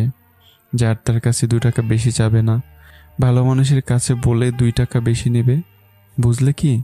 আর তোমাদের বাড়ির মানুষের সাথে নিয়মিত যোগাযোগ রাখবে। আর সবাই ঠিকভাবে খাওয়া দাওয়া করবে, নামাজ পড়বে সবাই। তোকে এত কিছু ভাবতে হবে না, তুই এখন নিজের সুদিনের দিকে খেয়াল দে। আর শোন, যারা তোর সুদিনের হাতে তুলে দিতেছে তাদের ঋণ প্রয়োজন হলে জান দিয়ে দিবি। আর হ্যাঁ, কোনো মানুষের সাথে কোনো কারণে লাগতে যাবি না। তুই খুব ভালো ছেলে, তোর শরীরে কোনো দাগ লাগাস না। ইনশাল্লাহ চেষ্টা করবো আমি। আর আমার জন্য সবাই দোয়া করবে কিন্তু। সবার দোয়া তোর সাথে আছে বাবা। নিজের খেয়াল রাখিস, আর কোনো কিছু হলে আমাদেরকে জানাস, ঠিক আছে? ঠিক আছে। আমি ওদের কাছ থেকে কান্না মিশ্রিতভাবে বের হয়ে বাইরে আসি। তারপর সুপ্রি ইমনকে পাঠিয়ে দেয় আমার জন্য টিউশন খোঁজ করতে। ইমন আমার জন্য টিউশনি দেখতে চলে যায়, আর সুপ্রিয়া ওর গাড়ি করে আমাকে মার্কেটে নিয়ে যায়। মার্কেটে নিয়ে গিয়ে আমার গায়ের মাপ মতো অনেক ভালো দামি দামি পোশাক কিনে দেয়, শু কিনে দেয়, হাতকড়ি, চশমা। সেলুনে নিয়ে গিয়ে চুলও সুন্দর করে কেটে দেয়। তারপর আমাকে নিয়ে একটা 20 তলা ভবনে নিয়ে আসে। সেখানে নিয়ে এসে 7 তলার একটা পুরো অ্যাপার্টমেন্ট আমাকে দিয়ে দেয়। এটা কার বাসা? আর এত বড় বাসার চাবি আমাকে দিলি কেন? এই পুরা বিল্ডিংটা আমার নামে, আর আজ থেকে এই 7 তলা পুরোটাই তোর নামে। মানে? আরে গাধা, এই পুরা বিল্ডিং আমাদের, আর এসবের মালিক আমি, বুঝলি? আর এই অ্যাপার্টমেন্টটা তোর জন্য। এখন থেকে তুই এখানে থাকবি। নিজেকে আর কখনো ছোট, গরিব বা এতিম মনে করবি না। আমি সবসময় তোর পাশে আছি, বুঝলি? এত বড় বাসা আমাকে দিলি কেন? আমার তো একটা রুম হলেই চলতো। যদি বুঝতি তাহলে কিছু বলতি না। কিছুদিন পর সব বুঝতে পারবি, আর তখন তোর সাথে আমিই থাকবো। মানে আমার সাথে কেন থাকবি? আর কি বুঝি না আমি? সময় আসুক তখন ঠিক বুঝবি, আর কেন থাকতে চাইছি তাও বুঝতে পারবি। এখন বল না। সব কিছু জলদি জলদি বলতে নেই, আর সবুরে মেওয়া ফলে, বুঝলি? আমাকে আবার মেরে ফেলার কোনো পায়তারা করছিস না তো তোরা? এবার অতিরিক্ত কিছু বললে এখানেই মেরে ফেলে যাব। আর কিছু বলবো না আমি, এই চুপ। এই তো ভালো ছেলে, এবার আমার সাথে আয়, তোকে সব কিছু দেখিয়ে দিই। আমি সুপ্রিয়ার সাথে সাথে গেলাম। পুরো অ্যাপার্টমেন্টের কোথাও কি আছে আমাকে সব কিছু দেখিয়ে দিল। আর আমিও বইয়ের পড়ার মতো সব কিছু পড়ে মুখস্থ করে নিলাম। সব কিছু দেখিয়ে শুনিয়ে বুঝিয়ে দেওয়া হলো। সুপ্রিয়া ড্রয়িং রুমে গিয়ে বসলো, আর কিছুক্ষণ পর এমন সেখানে চলে আসলো। কিরে, তাহলে বাজার করে নিয়ে আসলি? শুধু বাজার না, ওর রান্না করতে যা যা লাগে সব কিছু নিয়ে এসেছি। গুড, ঠিক করেছি। আর হ্যাঁ, টিউশনের কি হলো? 2-1 দিনের ভিতরে ব্যবস্থা হয়ে যাবে। আমি কাগজ ছাপিয়ে সব জায়গায় লাগিয়ে দিয়েছি। তাহলে তো আর চিন্তার কিছুই নাই। আচ্ছা, তুই তো তোর আব্বুর অফিসে ওর জন্য চাকরির ব্যবস্থা করে দিতে পারিস। তা না করে এসব? পারতাম, কিন্তু আর পড়াশোনার ক্ষতি হতো, আর ও আমাদের দুজনের থেকে দূরে থাকতো, তাই দেয়নি। এটা অবশ্য ঠিক বলেছিস তুই। তোরা দুজন আমার জন্য এত কিছু করবি তা ভাবতে পারিনি রে। এতদিনে মনে হয় আল্লাহ আমার দিকে তাকিয়েছে। তুই যদি বুঝতি তাহলে এভাবে বলতি না। আমি তোর কথায় কোনো মানে বুঝলাম না। আমি শামীম বা কি বুঝবে? আমরা তো বন্ধু, তাই না? সময় আসলে তুইও বুঝবি, আর তখন তুইও আফসোস করবি। শালা, নে এবার চল, আর সব কিছু এবারও ও নিজে ঠিক করুক। এমন সুপ্রিয়া চলে গেল। আমি রান্না করে সব কিছু রান্না করে নিয়ে গেলাম। তারপর আমি শোয়ারুম পরিষ্কার করলাম। সুপ্রিয়ার কিনে দেওয়া সব কিছু সুন্দর করে রেখে দিলাম। নিজের ব্যাগের কাপড়গুলো আমার সাথে রাখলাম। পুরো অ্যাপার্টমেন্ট একাই পরিষ্কার করলাম। নিজের মতো সব কিছু সাজিয়ে নিলাম। সব কাজ করে শেষ হলে নিজে রান্না করতে লেগে গেলাম। রান্না করে শেষ হলে আমি বাথরুমে গিয়ে গোসল করে গা মুছে পোশাক পরে খেতে বসলাম। সব কিছু করতে করতে প্রায় রাত হয়ে যায়, তাই খাওয়া দাওয়া করে আমি ঘুম দিলাম। এমন সুপ্রিয়াকে বিদায় জানিয়ে তার বাসায় চলে আসে। বাসায় এসে প্রতিদিনের মতো এমন ওর মাকে পিছন থেকে জড়িয়ে ধরলো। এমনের আম্মু বুঝতে পেরে এমনকে বলতে থাকলো, কি রে আব্বু, তোর আজ আসতে দেরি হলো কেন? তোমাকে তো শামীমের কথা বলেছিলাম, মনে আছে আম্মু? মনে থাকবে না কেন? প্রতিদিন তো ওর কথা বলিস। আম্মু, আজ তার জীবনে অনেক ঘটনা শুনলাম। তা কি শুনলি? তারপর এমন সব কিছু বলে দেয়। এমনের মুখে আমার এমন করুণ কথা শুনে এমনের মা কেঁদে ফেললো। এমনের মা তো ভাবতে পারিনি আমি এতটা অবাক হব। আম্মু, তুমি কাঁদছো? আমিও ওর কথা শুনে কেঁদে ফেলেছি। শামীম না সত্যি অনেক ভালো একটা ছেলে, তাই তো আমি আর সুপ্রিয়া দুজনে ওর জন্য। খুব ভালো করেছিস বাবা। তা সুপ্রিয়াকে কি তোর মনের কথা বলতে পেরেছিস, নাকি আমি আর তোর আব্বু ওদের বাসায় গিয়ে বিয়ের প্রস্তাব দিব? আর কিছুদিন যাক আম্মু, সব কিছু ঠিক করে নিব। ঠিক আছে, আচ্ছা যা, ফ্রেশ হয়ে আয়, তোকে খেতে দেই। এমন ফ্রেশ হয়ে এসে আম্মুর সাথে খেতে বসলো। তারা আরও নানা রকম কথা শুরু করে দিল। এদিকে সুপ্রিয়ার আজ মনটা অনেক খুশি। নিজের মনের মানুষকে নিজের কাছে রাখতে পেরেছে। আর কিছুদিন পর সে আমাকে ভালোবাসার কথাটা বলেও দেবে। আমাকে বিয়ে করে নিয়ে আর কোনো কষ্ট পেতে দেবে না। এসব ভাবতে ভাবতে হেসে এসে বাসায় ঢুকলো সুপ্রিয়া। বাসায় ঢুকে দেখি সুপ্রিয়ার আব্বাস অফিস থেকে তাড়াতাড়ি চলে এসছে। আমার মামুনিটা আজ এত খুশি কেন জানতে পারি? ও আব্বু, আজ আমি আমার নিজের সবচেয়ে সুখের দেখাটা পেয়েছি। কে সেই সুখ আমাকে বলো? সেই সুখটাকে তোমার সামনে নিয়ে এসে প্রেজেন্ট করব আব্বু। শুনলাম তুই নাকি কাকে আমাদের বিল্ডিং এ থাকতে দিয়েছিস। সে আমার ফ্রেন্ড আব্বু। আচ্ছা যাও, ফ্রেশ হয়ে আয়, একসাথে খাবো। আম্মু, তোমাকে অনেক ধন্যবাদ। এতদিন পর বুঝতে পেরেছি কেন তুমি আমাকে এত বেশি বেশি বুঝাতে। আমাকে ধন্যবাদ দিতে হবে না। যখন তুই নিজে বিয়ে করে সন্তানের মা হবি তখন ঠিক সব কিছু বুঝে যাবি। সুপ্রিয়ার ওর আম্মুর কথা শুনে লজ্জা পেয়ে ধরে তার নিজের রুমে চলে গেল। অন্যদিন হলে সুপ্রিয়ার আম্মুর এমন কথা শুনে রাগ হতো, কিন্তু আজ সুপ্রিয়ার আম্মুর কথা শুনে লজ্জা পেল। এটা জন্য কিছুতেই সুপ্রিয়ার বাবার মাথায় ঢুকতেছে না। আর সুপ্রিয়ার মা বুঝতে পেরেছে নিশ্চয়ই তার মেয়ে তার মনের মতো কাউকে খুঁজে পেয়েছে। সুপ্রিয়া ফ্রেশ হয়ে সবার সাথে খেতে বসলো। রাতে আবারও সবার সাথে খেয়ে সুপ্রিয়া তার নিজের রুমে চলে গেল। কিন্তু সুপ্রিয়ার আব্বু বারবার তার মেয়ের দিকে লক্ষ্য করতেছে। যে মেয়ে প্রতিদিন কোনো না কোনো বিষয় নিয়ে রেগে যেত, সে মেয়ে আজ সব কিছুতেই স্বাভাবিক এবং সবার সাথে খুব সুন্দর করে কথা বলতেছে। আর তার মেয়েকে আজ অন্য দিনের তুলনায় একটু বেশি খুশি মনে হচ্ছে। সুপ্রিয়ার আব্বু একটু চিন্তায় পড়ে গেল, তার মেয়ের আবার কিছু হলো না তো। সুপ্রিয়ার রুমে এসে শুয়ে পড়ল, কিন্তু কিছুতেই তার দুই চোখ আজ ঘুম আসতেছে না। বারবার আমার কথা তার মনে পড়ছে। এমন কেন হচ্ছে? এখন কেন যেন আমার কথাগুলো সবসময় সুপ্রিয়ার কানে বাজে। এই মুহূর্তে আমি কী করতেছি যদি জানতে পারতো। আবার মনে মনে ভাবলো, ইস, সব কিছুই শামীমকে কিনে দিলাম, কিন্তু মোবাইলটা যদি কিনে দিতাম তাহলে শামীমের সাথে এতক্ষণ কথা বলতে পারতাম।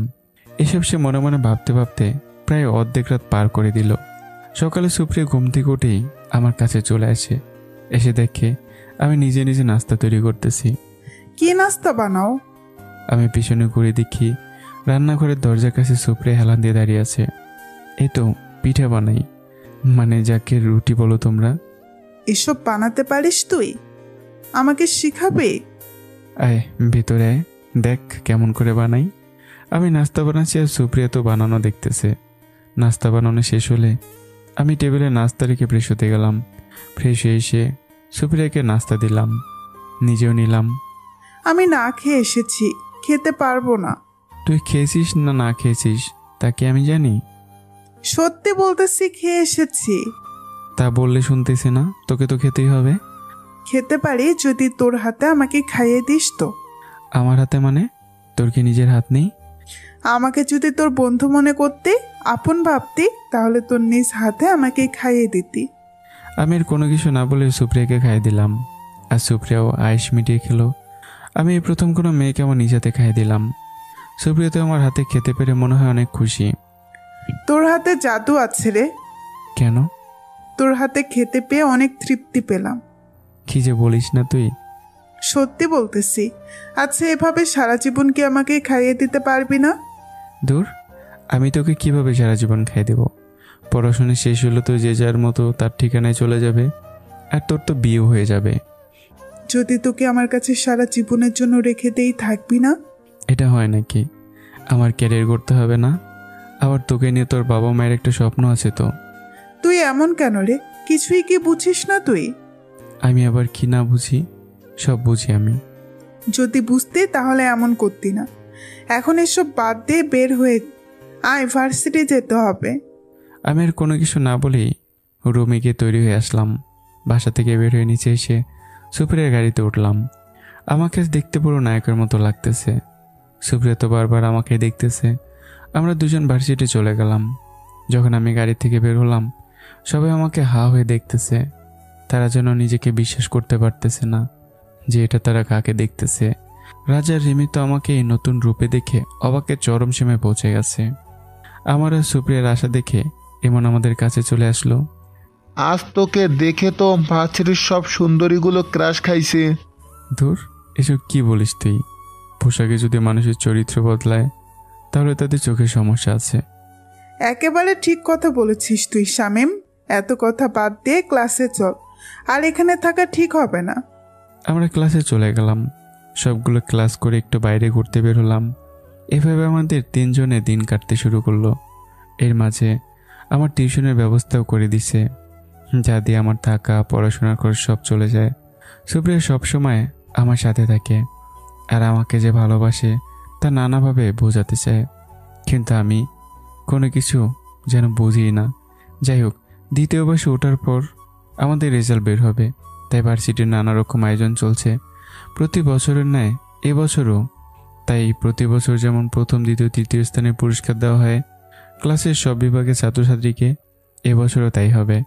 অনুষ্ঠানের দিন রাজ, সুপ্রিয়া, এমন তিনজনের বাবাই অতিথি হিসেবে এসেছে। একে একে সব ক্লাসে প্রথম, দ্বিতীয়, তৃতীয় স্থানধারীর নাম প্রকাশ করার পর এবার প্রথম বর্ষের শিক্ষার্থীকে পুরস্কার দেওয়া হবে। অনুষ্ঠানে উপস্থাপক তৃতীয় স্থান ইমন, দ্বিতীয় সুপ্রিয়া, আর প্রথম স্থানে আমার নাম বলা মাত্রই সব ছাত্রছাত্রী অবাক হয়ে গেল। বিশেষ করে ইমন আর সুপ্রিয়ার বাবা, তারা যেন ভেবে পাচ্ছে না একটা এতিম ছেলে কিভাবে প্রথম হতে পারে। ইমনের বাসাতে ওর বাবা পুরো ড্রয়িং রুমে পায়চারি করতেছে। তিনি এত টাকা পয়সা তার ছেলের জন্য ব্যয় করতেছে, আর তার ছেলে কিনা তৃতীয় হয়। ইমন বাসায় ঢুকে দেখে তার বাবা অনেক রেগে আছে আর পায়চারি করতেছে। তাই ইমন বাসাতে ঢুকে মাথা নিচু করে যখন তার রুমে ঢুকবে, তখন ইমনের বাবা বলে, তোমার পিছনে কি এই জন্য এত টাকা পয়সা ব্যয় করি আমি? একটা এতিম অনাথ ছেলে যার কোনো নিজের পরিচয় নাই, সে যদি প্রথম হতে পারে তাহলে তুমি কি করো? আব্বু, শামীম অনেক ভালো ছাত্র। ক্লাসে স্যার পড়া বোঝানোর আগে সে সেই পড়াটা বলে দিতে পারে, আর আমি তো তার মতো অত কিছু জানি না।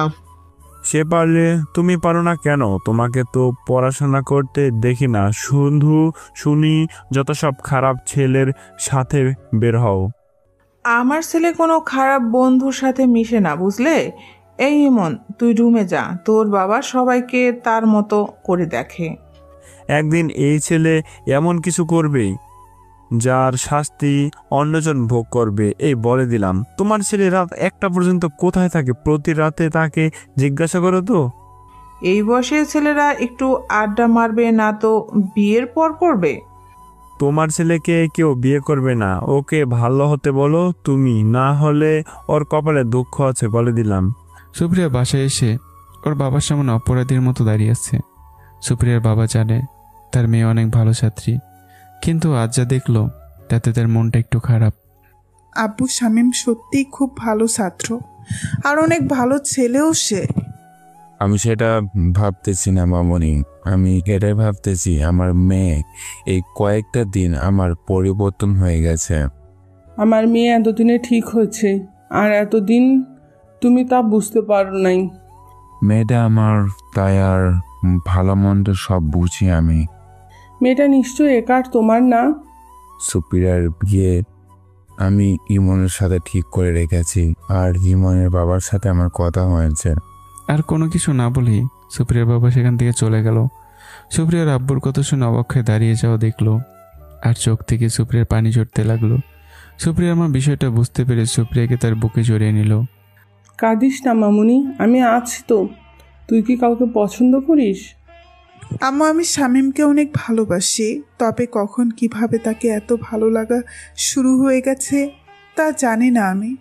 তোর মাঝে যে দিন অহংকারটা শেষ হয়েছে সেদিনই বুঝতে পেরেছি তোর জীবনে নতুন কেউ এসেছে যে তোকে এত পরিবর্তন করেছে। আম্মু, এখন আমি কি করব? আব্বু যে এখন ইমনের কথা বলতেছে, আর আমি ইমনকে বন্ধু ছাড়া অন্য কিছুই ভাবতে পারি না। এসব নিয়ে চিন্তা করিস না, তোর আব্বু হয়তো রাগের বশে এসব বলেছে, আর তোর আব্বু তো তোকে অনেক ভালোবাসে। তোর ইচ্ছার একটা তার কাছে দাম আছে না, পাগলি মেয়ে আমার। আজ রাত 8টা বাজে ইমনের বাবা, রাজের বাবা, সুপ্রিয়ার বাবা অনেকদিন পর একসঙ্গে হয়েছে। আজ তাদের অনেক বিষয় নিয়ে কথা, তাই তারা একসাথে হয়েছে। তা বন্ধুরা, আমার এতদিন পর কি এমন জরুরি কথা বলার জন্য আজ এখানে আসা? আরে দাঁড়া না, সব বলা হবে তো। আমি সিদ্ধান্ত নিয়েছি জজির ছেলে ইমনের সাথে আমার একমাত্র মেয়ে সুপ্রিয়ার বিয়ে দেব। এই কথা শুনে রাজের বাবা হাসি মাখা মুখটা যেন কালো হয়ে গেল, তবুও মুখে হাসি রেখাটে নেই। এসব কি বলছিস বন্ধু? মজা করছিস না তো? মজা নারী নেতা, সত্যি বলতেছে। আর যে কোনো সিদ্ধান্ত তো আমরা একসাথে বসেই নেই, তাই তো তোকেই এখন ডাকা। কোনো বিজনেসম্যানের বন্ধু আমার ছেলে কি অপরাধ করলো? তোর ছেলে যতগুলো খারাপ রিপোর্ট সেখানে আমি আমার মেয়েকে দিতে পারি না। এই তো কয়েকদিন আগেও তোর ছেলের কথা ভেবে রেখেছিলাম, কিন্তু সেদিন নিজের চোখে দেখলাম তোর ছেলে একটা মেয়ের সাথে যা করলো। ছেলের বয়সে আমারও তো কত কিছু করেছি। এখনো তো আমরা 3 জন ঘরে বউ থাকা সত্ত্বেও অন্য নারীর সাথে আটকা দেয়। আমরা বড় লোকের মাঝে এসব তো কমন বিষয়। আমি খারাপ হতে পারি, তাই বলে তো কোনো পশুর হাতে নিজের কলিজার টুকরো মেয়েটাকে তুলে দিতে পারি না। কি বললি? তুই আমার ছেলে পশু? তাহলে তুই নিজে কি? তোর বিজনেসটা দাঁড় করানোর জন্য কি আমি সাহায্য করছি, আর আজ আমার সাথে বেইমানি করলি আর আমার ছেলেকে পশু বললি? তোকে কে এমপি বানিয়েছে? কে তোর পিছনে কোটি কোটি টাকা ব্যয় করেছে? নিমক হারাম। এই তোরা দুজন কি শুরু করলি বলতো? তোর ছেলের জন্য দরকার হলে আমরা দুজন মেয়ে দেখবো। বাস, অনেক বলছিস। আর না, তোরা এখন দুজনে এক হয়ে গেছিস আর আমাকে পর করে দিলি। তোদের সাথে তো আমার থাকাও চলে না। রাজের বাবা রাগ করে চলে গেল। রাজের বাবা যাওয়ার সময় আরও নানান রকম বাজে কথা বলে গেল সুপ্রিয়ার বাবাকে। রাজের বাবা বাসায় গিয়ে দেখে তার ছেলে রুমে মেয়ে নিয়ে ফুর্তি করতেছে, তাই তিনি রুমে ঢুকেই সেই মেয়েটা আর রাজকে ঠাস ঠাস করে থাপ্পড় মেরে দিল। রাজ তো বোকা বনে চলে গেল, যেখানে তার বাবা তাকে কখনো রাগ দেখে কথা বলে না, আজ তার বাবা তাকে এইসব করে এভাবে মারতে পারলো। ড্যাড, তুমি আমাকে মারতে পারলে? You are very bad dad. তোকে মারবো না তো কি করব? তোকে কে বলেছিল সুপ্রিয়ার বাবার সামনে মেয়েকে নিয়ে টানাটানি করতে? সরি ড্যাড, বুঝতে পারি নাই কখন আঙ্কেল সেখানে এসেছিল। ড্যাডের বাচ্চা, তুই এই সামান্য ভুলের কারণে তুই রাজকন্যা আর আমি পুরা রাজ্য হারালাম। ছাগলের 6 নম্বর বাচ্চা সা। ড্যাড, আমি ছাগল হলে তুমি ছাগলের বাবা? আমির বাচ্চা, এবার কিন্তু জুতার বাড়ি খাবি তুই। সরি ড্যাড, বলো কি হয়েছে? সুপ্রিয়ার বিয়ে ইমনের সাথে ঠিক হয়ে গেছে। নো ড্যাড, আমি বিশ্বাস করি না। সুপ্রিয়া শুধু আমার, অন্য কারো না। তুমি প্লিজ কিছু করো ড্যাড। অনেক চেষ্টা করছি কিন্তু পারি নাই। এখন আমি তোকে যা যা বলি তাই কর। কি ড্যাড? সুপ্রিয়ার কাছে তোকে হিরো হতে হবে, সাথে সুপ্রিয়ার বাবার কাছেও বাইরে কোনো মেয়ে নিয়ে কোনো কিছু করবি না, মারামারি করবি না, আর তোর মেয়ের প্রয়োজন হলে বা লাগলে বাসায় নিয়ে আসবি। এদিকে ভার্সিটিতে আস সুপ্রিয়া আমাকে নিয়ে আলাদা এক জায়গায় দাঁড়িয়ে আছে। আমি কিছুই বুঝলাম না সুপ্রিয়া কেন আমাকে সবার আড়ালে নিয়ে আসলো।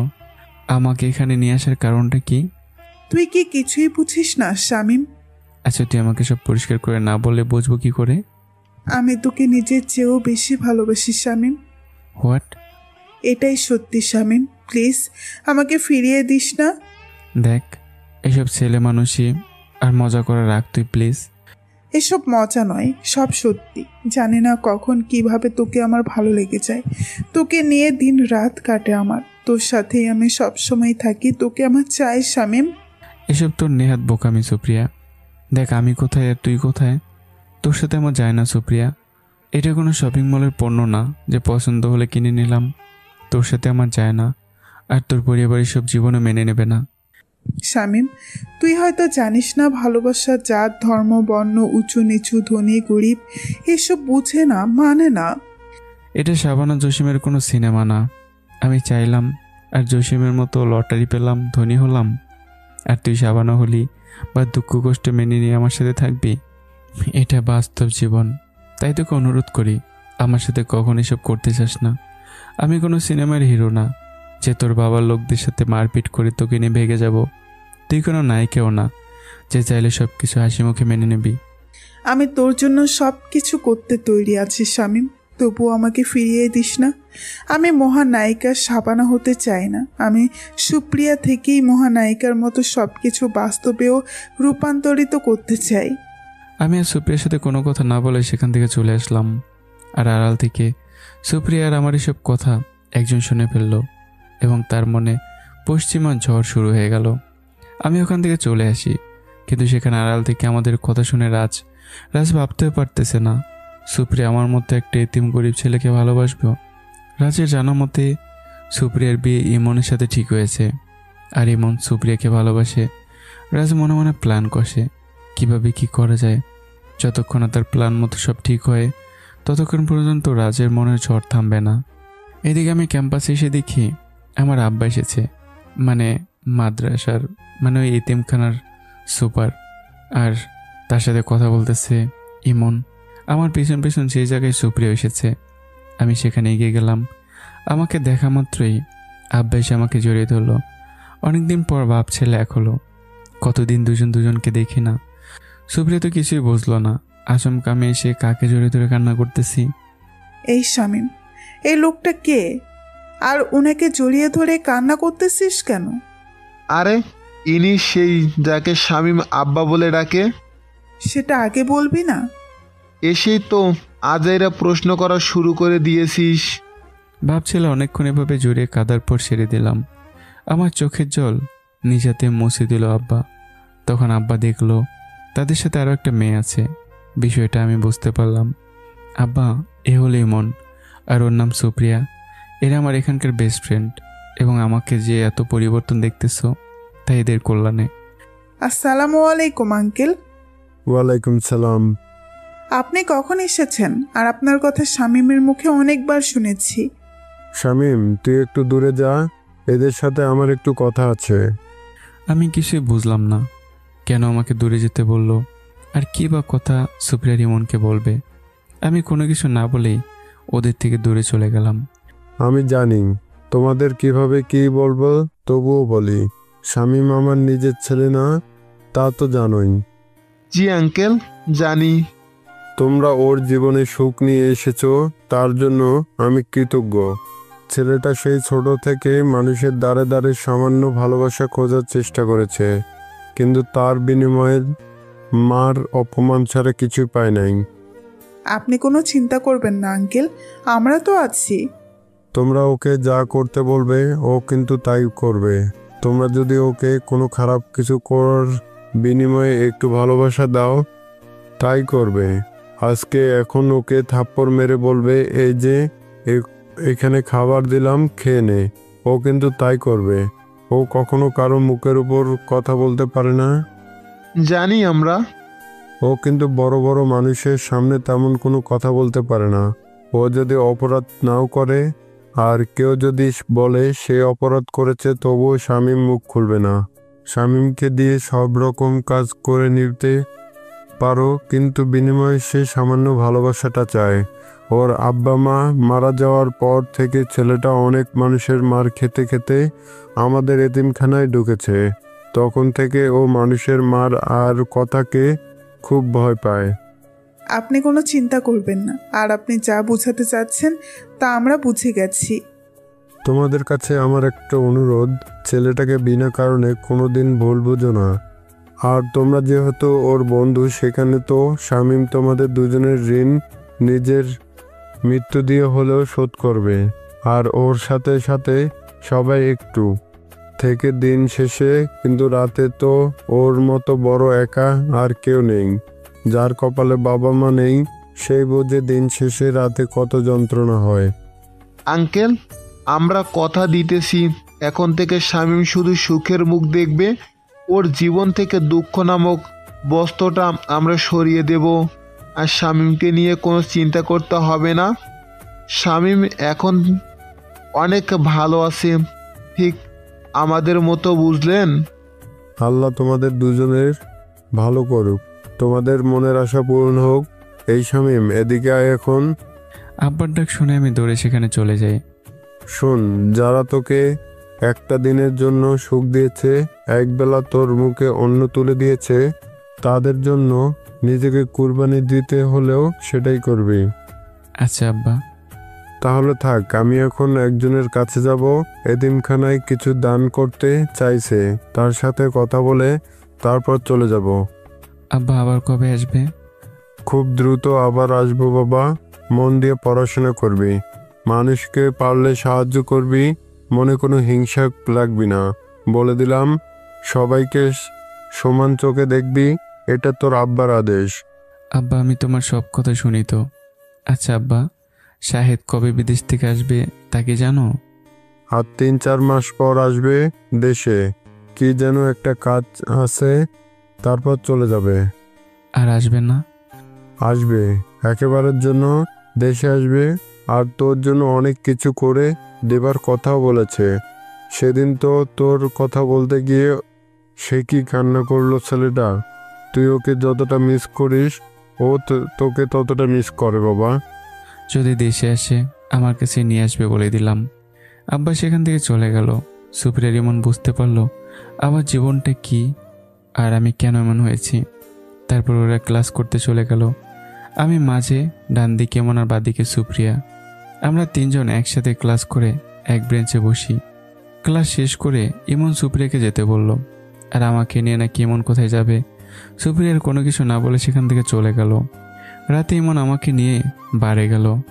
ইমন যেহেতু বড় করে ছেলে, তার সাথে আবার একটু আনন্দ ফুর্তি করে, সেই সাথে আমাকেও সাথে নিল। বাড়ি গিয়ে দেখে রাজ আগে এসেছে। সে কিছু বিদেশি মদের বোতল নিয়ে বের হচ্ছে। সেই সময় রাজের চোখে পড়ে ইমন আর আমি। তাই রাজ একটু লুকিয়ে দেখতে থাকে কি হয় সেখানে। দেখেছে ইমন এসে মদ খাওয়া শুরু করে দিয়েছে।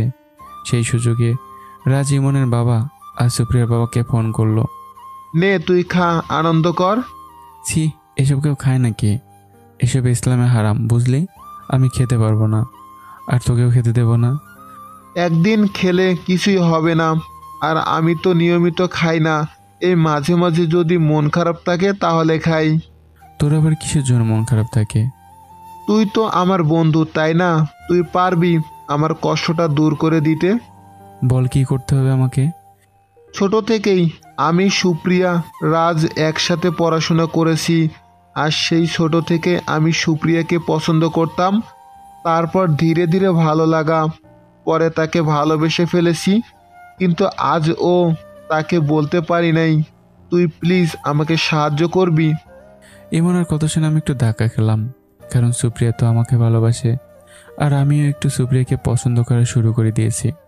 আচ্ছা ঠিক আছে, আমি সুপ্রিয়াকে তোর মনের কথা বলে দেব, এবার এসব রেখে চল ভাই।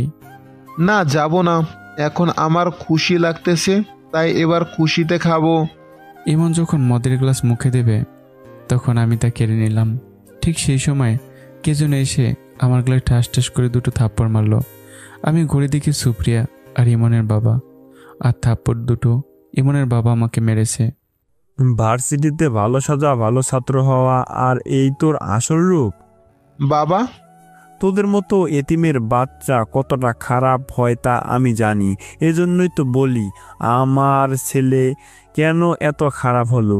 আমার ছেলেকে নেশার জগতে এনে নিজে সাধু সাজতে চাস, ছোট লোকের বাচ্চা? এভাবে মুখে বলে হবে না। তোর কোমরে বেল্টটা খুলে মার, তখন সব সত্যি বের হয়ে আসবে। আমার মুখে কোনো কথা নেই, শুধু ওনাদের দুজনের দিকে তাকিয়ে আছি অবাক হয়ে। ইমনের বাবা বেল খুলে আমাকে বেশ কিছুক্ষণ মারার পর বারের ম্যানেজার এসে ইমনের বাবাকে থামালো। দেখুন স্যার, এখানে কোনো সমস্যা সৃষ্টি করবেন না। আপনাদের কোনো সমস্যা থাকলে তা আপনারা বারের বাইরে ঠিক করে নিতে পারেন। ইমনের বাবার কোনো কথা না বলে ইমনকে নিয়ে সেখান থেকে চলে গেল, আর আমি মার খেয়ে সেখানে পড়ে থাকলাম। কিছু লোক আমাকে দাঁড় করালো ধরে। অনেকে বলতেছে নিজের ছেলেকে কেউ জাত করতে পারে না, মারতে পারে না, অপরের ছেলে কীভাবে মারে? দুনিয়াতে গরিব মানুষের কোনো দামই নেই। সেখান থেকে কোনো রকম বের হয়ে একটা বাসে উঠে আমি সুপ্রিয়ার দেওয়া বাসায় চলে আসলাম। বাথরুমে গিয়ে কাপড় খুলে ঝর্ণা নিচে দাঁড়ালাম। এখন আর আমার চোখ দিয়ে পানি বের হয় না, কারণ এসবে আমার এখন অভ্যাস হয়ে গেছে। তবে মারের জায়গাগুলোতে পানি পড়ার কারণে খুব ব্যথা করতেছে। আর ইমন, সুপ্রিয়ার বাবার চোখে আমি খারাপ হয়ে গেলাম। পরের দিন যথাসময়ে আমি ভার্সিটি চলে গেলাম। শুনতে পেলাম ভার্সিটি থেকে এবছরে আমি আর সুপ্রিয়া স্কলারশিপ পেয়েছি। আমরা এখন চীনে গিয়ে পড়াশোনা করতে পারবো, কিন্তু তার জন্য আমাদের দুজনকে কিছুদিন অপেক্ষা করতে হবে। এই শুনে ইমনের মনটা খারাপ হয়ে গেল। কিরে, তোর মন খারাপ? এভাবে খারাপ হলো কেন? সব কিছু শামীম জানে। শামীম, তুই বলতো কি কারণটা? আসলে আমরা বাইরে যাব পড়তে, ও একা থাকবে, সেটা কেমন হয়ে যায় না?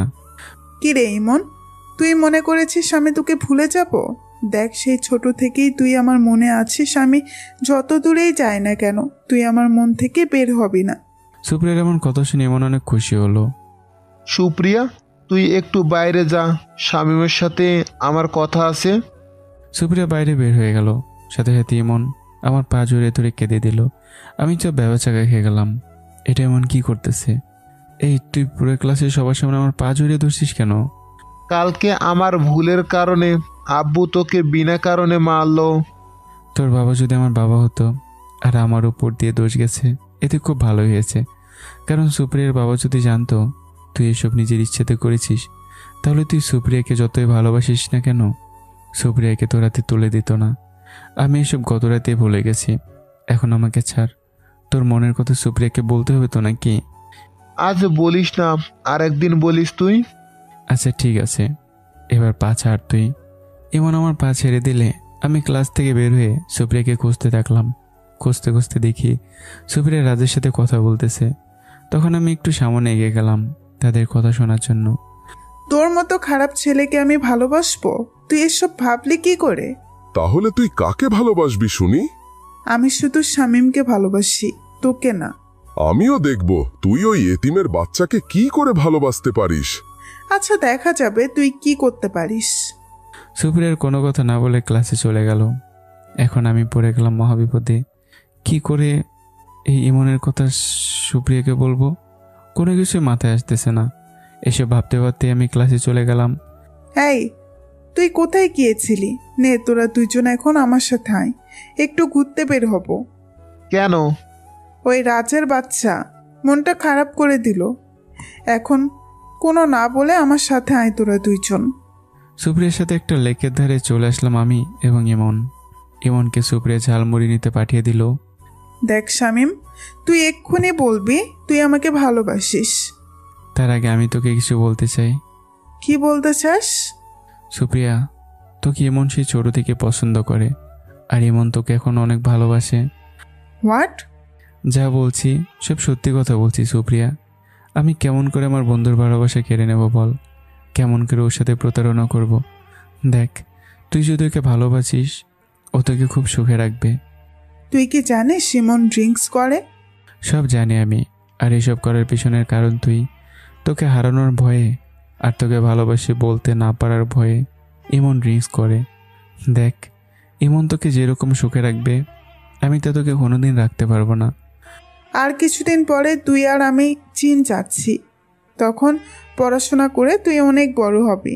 তখন তুই 8-10 জনের মতো হবি শামীম। দেখ, আমি তোকে ভালোবাসি, আর এই মনে শুধু তোর জন্য জায়গা আছে। অন্য কাউকে সেখানে বসাতে পারবো না। প্রত্যেকটা মেয়ে চায় তার শ্বশুরবাড়ি, শ্বশুর শাশুড়ি থাকুক, তাদের ভালোবাসা পাক, কিন্তু আমার তো কেউ নেই।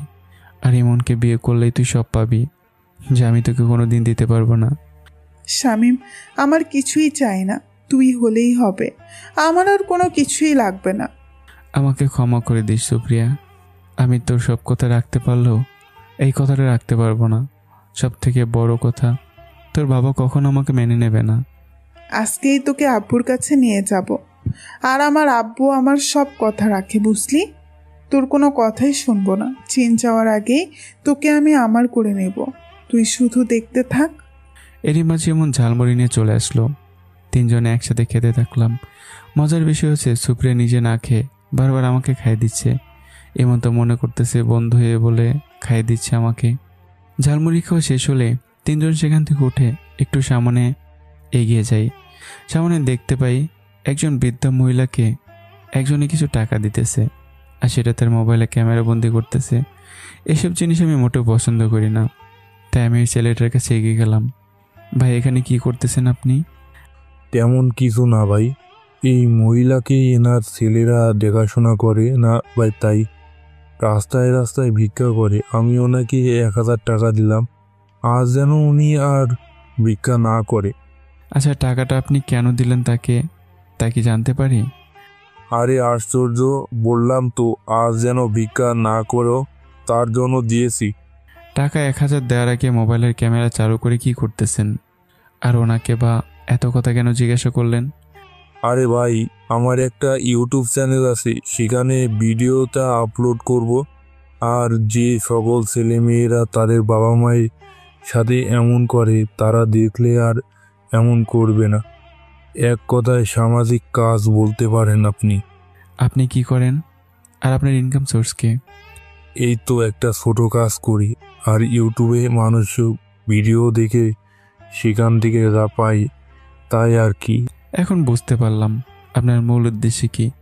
নিজের ইউটিউব চ্যানেল দাঁড় করানোর জন্য আর সামান্য কিছু টাকা ইনকাম করার জন্য আপনি সব মানুষের ভিডিও বানান, আর তার বিনিময়ে টাকা দেন তাদের। এই আপনি কি বলতে চাচ্ছেন? আপনার বাড়িতে আপনি আপনার বাবা মায়ের সাথে ঠিকঠাক ব্যবহার করেন তো? তাদের কথা মতো চলেন তো? আপনি কি জানেন ওই মহিলা ভিক্ষা করলেও তার নিজের একটা আত্মসম্মান আছে? আচ্ছা, আপনি কেন ক্যামেরার সামনে আসেন না? আপনাকেও দেশের মানুষ দেখুক, আপনাকেও চিনুক।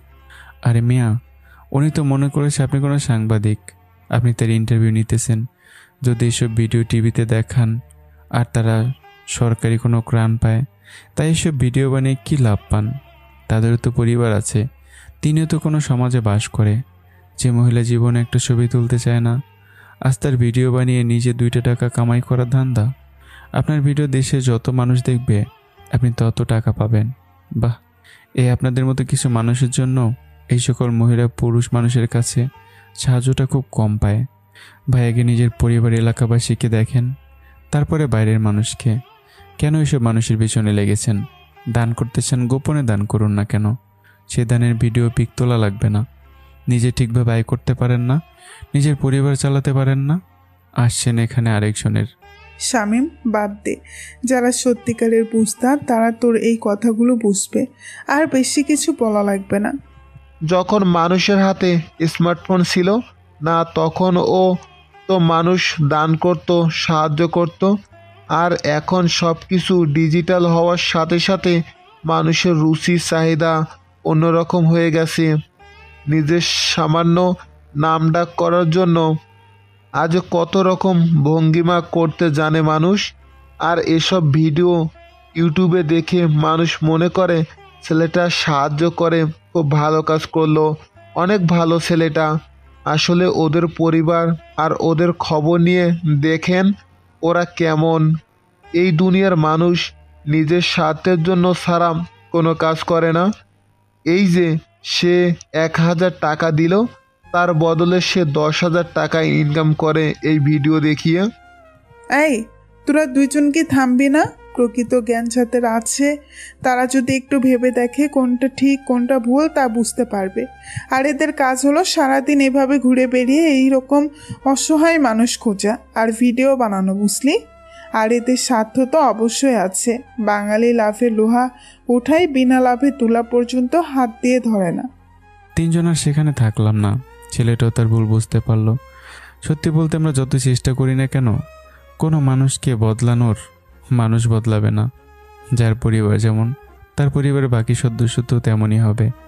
আজ আমি আমার মাকে ভিক্ষা করতে দিলে কালকে আমার সন্তানও আমাকে ভিক্ষার থালা হাতে ধরিয়ে দেবে। আমরা আমাদের সন্তানকে যেমন শিক্ষা দেব, তারা তো তেমন শিক্ষাই পাবে। যদিও কিছুটা পরিবর্তন হয়। সারা বাংলাদেশে কত রকম ঘটনা ঘটে, আমরা চাইলেও তো পরিবর্তন করতে পারবো না যতক্ষণ না আমরা নিজে ভালো হব। রাস্তা দিয়ে হেঁটে হেঁটে যাচ্ছি। তিনজন। হঠাৎ একটা মেয়ে মোবাইল টিপতে টিপতে রাস্তার মাঝখানে গেছে। সেই সময় একটা গাড়ি আসতেছিল। তা দেখে আমি দৌড়ে গিয়ে মেয়েটাকে সরিয়ে দিই রাস্তার মাঝ থেকে। দুজনের রাস্তার সাইডে পড়ে যায়। ততক্ষণে মেয়েটা বুঝতে পারে তার সাথে কি হতে যাচ্ছিল। সুপ্রিয়া রিমন দৌড়ে এসে আমাকে আর মেয়েটাকে মাটি থেকে তুলে দাঁড় করায়। দুজনের শরীর অনেক জায়গায় ছিলে গেছে এবং একটু ঘেটেও গেছে। আপনাকে অনেক ধন্যবাদ ভাইয়া, আপনি না থাকলে আজ আমি মনে হয় মরেই যেতাম। আমি কিছু মনে করিনি, আল্লাহ চাইছে বলে বেঁচে গেছেন আপনি। এভাবে রাস্তায় কেউ মোবাইল টিপে? যদি কোনো কিছু হয়ে যেত আপনার? আসলে আমার বয়ফ্রেন্ড বিদেশ থাকে আর কিছুদিন পর আসতেছে, তো তাই ওর সাথে ম্যানেজ করতে গিয়ে এমন হয়েছে। আমি একটু বেশি খুশি ছিলাম কি না তার কারণে।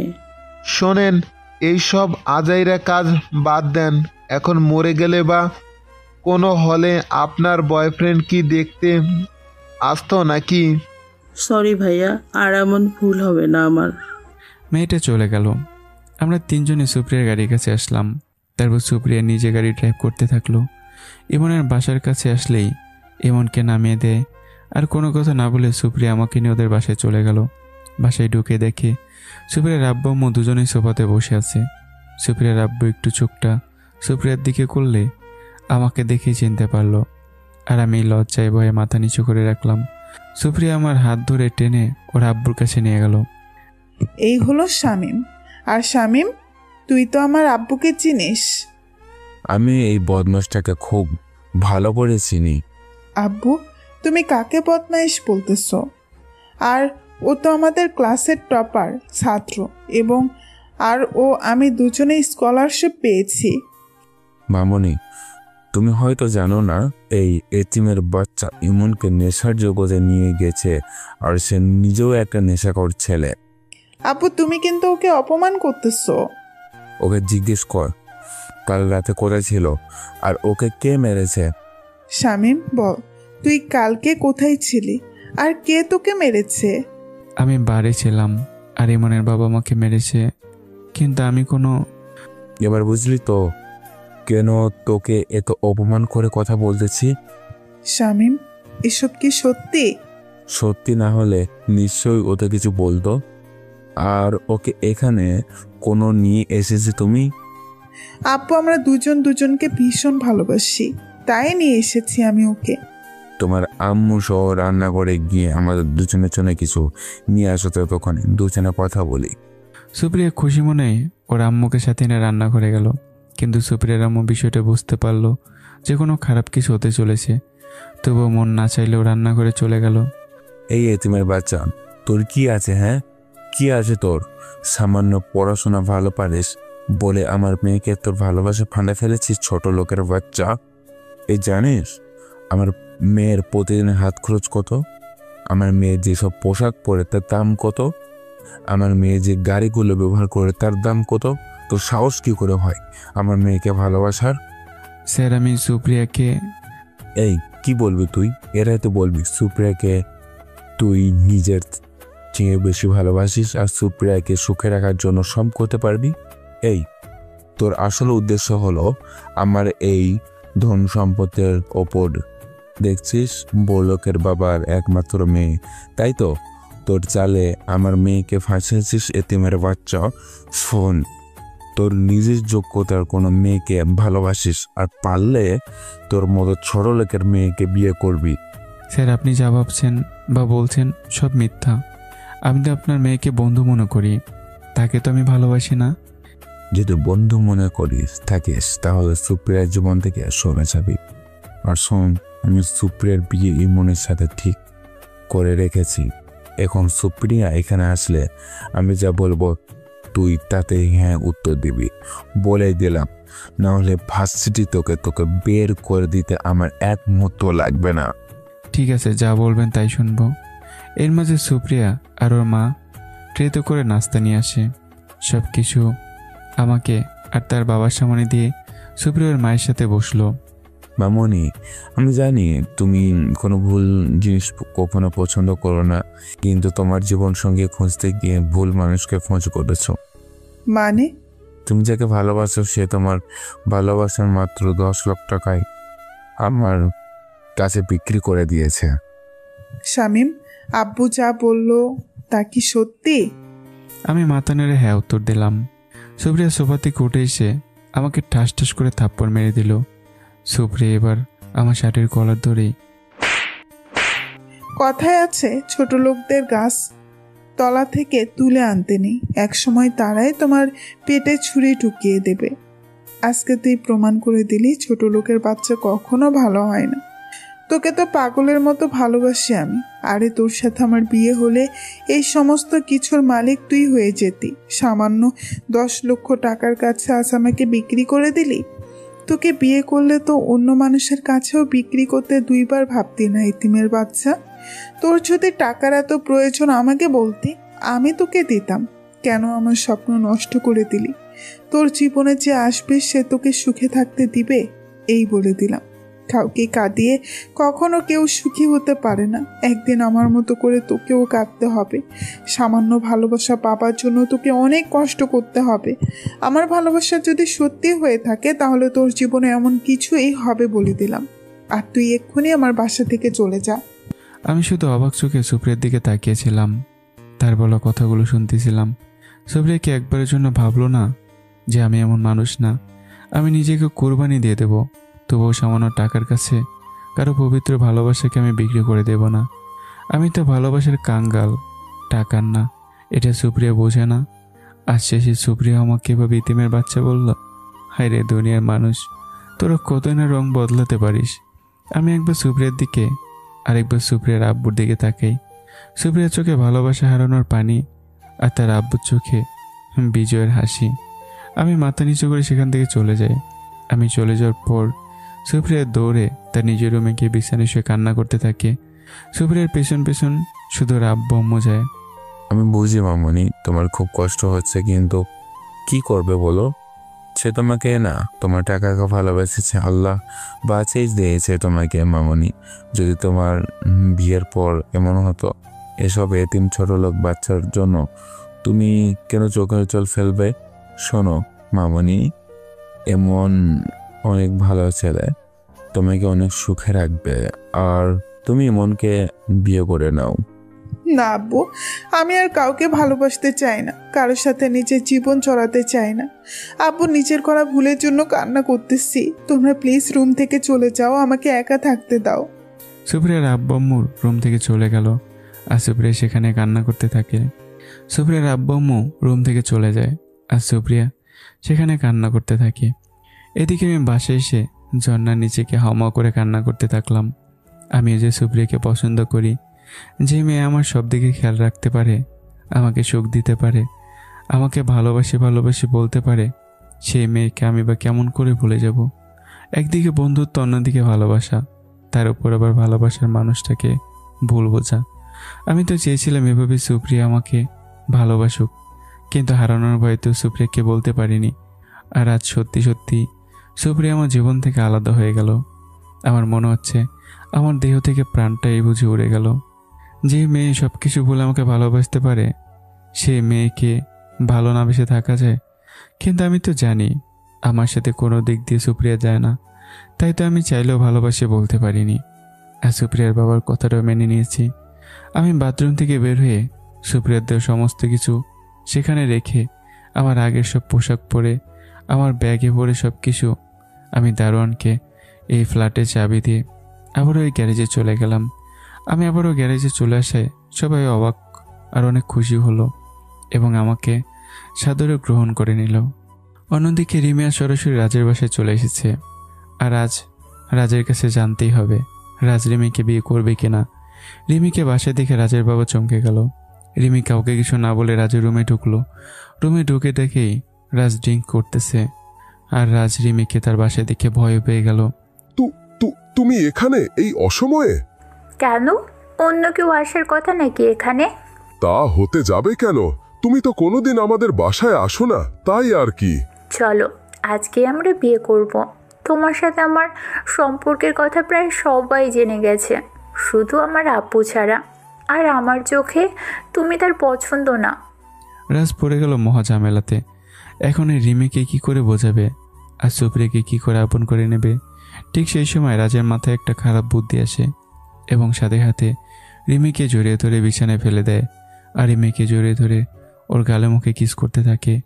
তোমার এরকম আদরের আমার কোনো দরকার নেই। আমাকে যদি তোমার এতই আদর করার ইচ্ছে থাকে তাহলে বিয়ে করে যত খুশি আদর করো। তুমি কি আমার সত্যি বউ হতে চাও? 100 বার। তাহলে শামীমকে সবার চোখে খারাপ বানাতে হবে তোমার। মানে? দেখো রিমি, শামীম স্কলারশিপ পেয়েছে, আবার ক্লাসের টপ ছাত্র, এবং সুপ্রিয়া শামীমকে ভালোবাসে।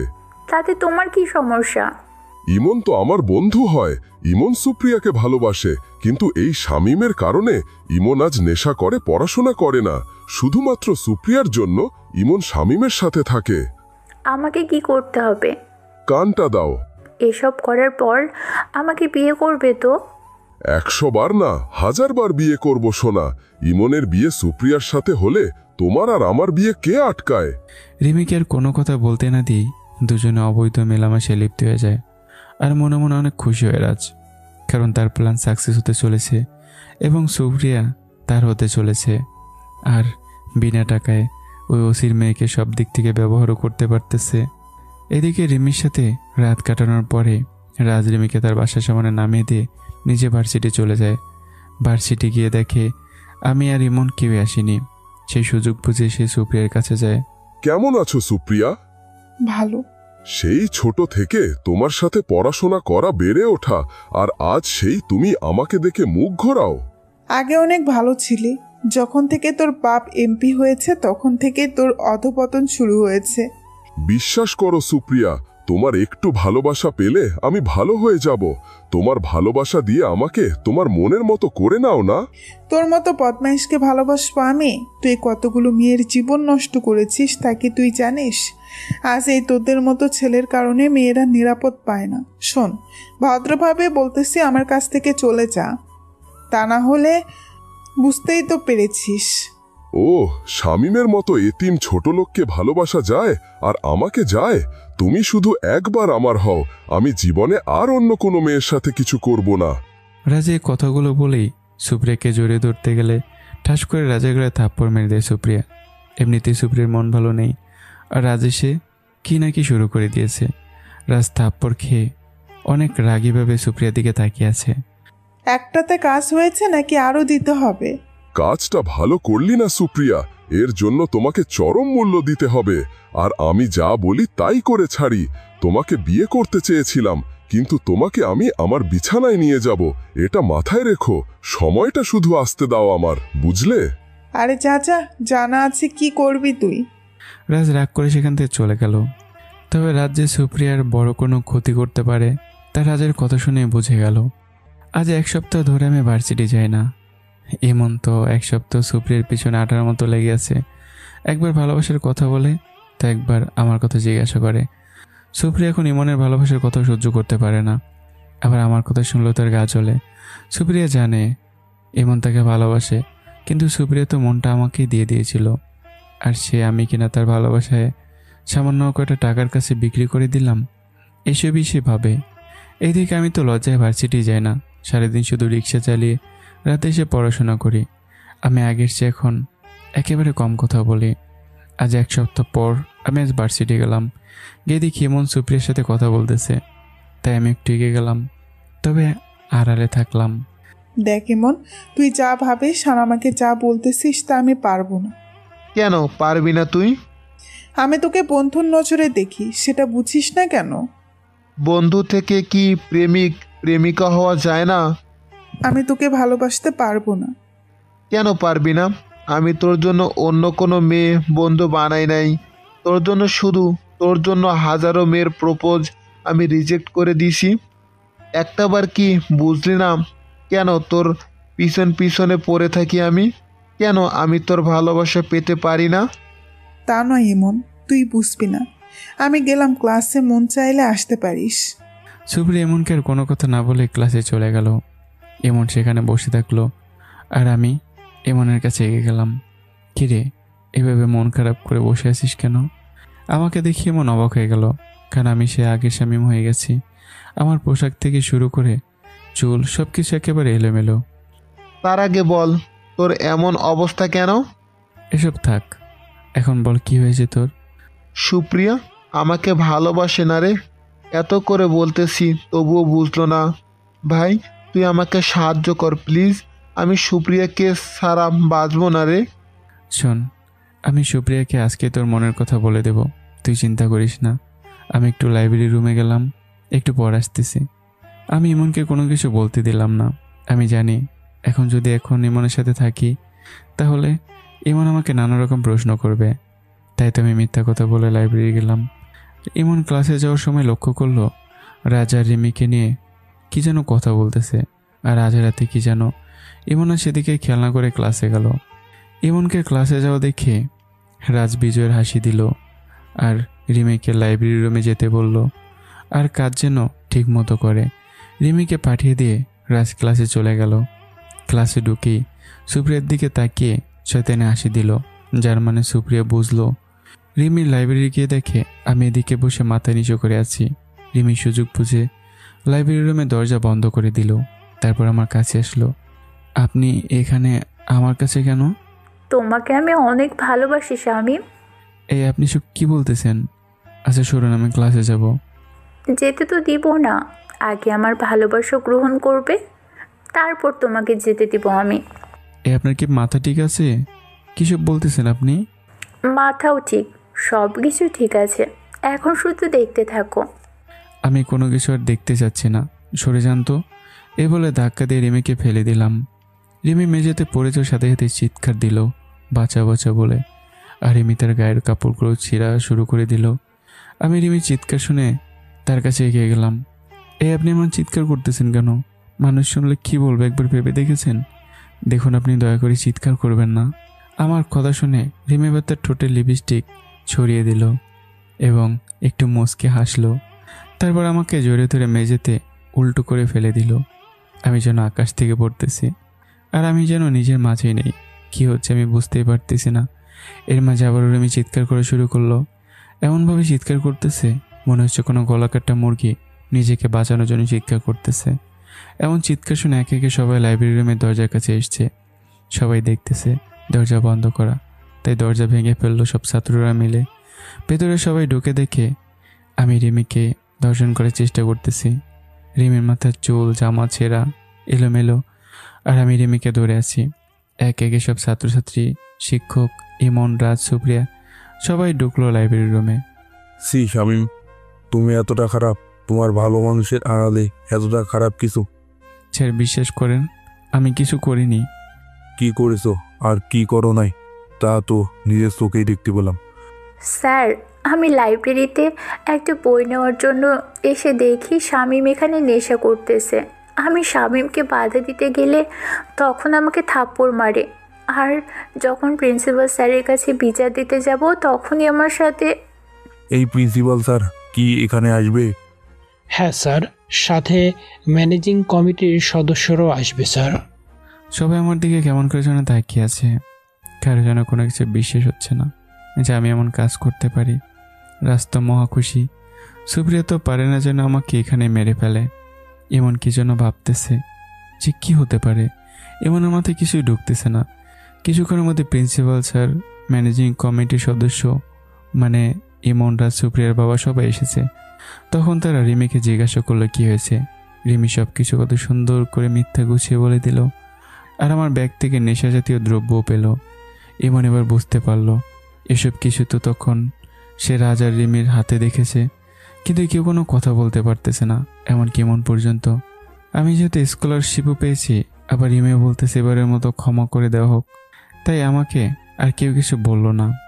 রিমি আর রাজের মূল কাজ ছিল আমাকে সুপ্রিয়ার চোখে খারাপ বানানো, আর তারা সেটা করতে পেরেছে, তাই ওরা আর বেশি কিছু চায় না।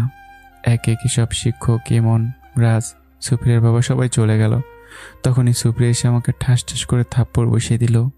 আমি মাথা নিচু করে আছি, কোনো কথা বলতেছি না। আমি আগে থেকেই জানতাম ছোট লোকের বাচ্চারা কোনোদিন ভালো হতে পারে না, আর তার প্রমাণ আবার পেলাম।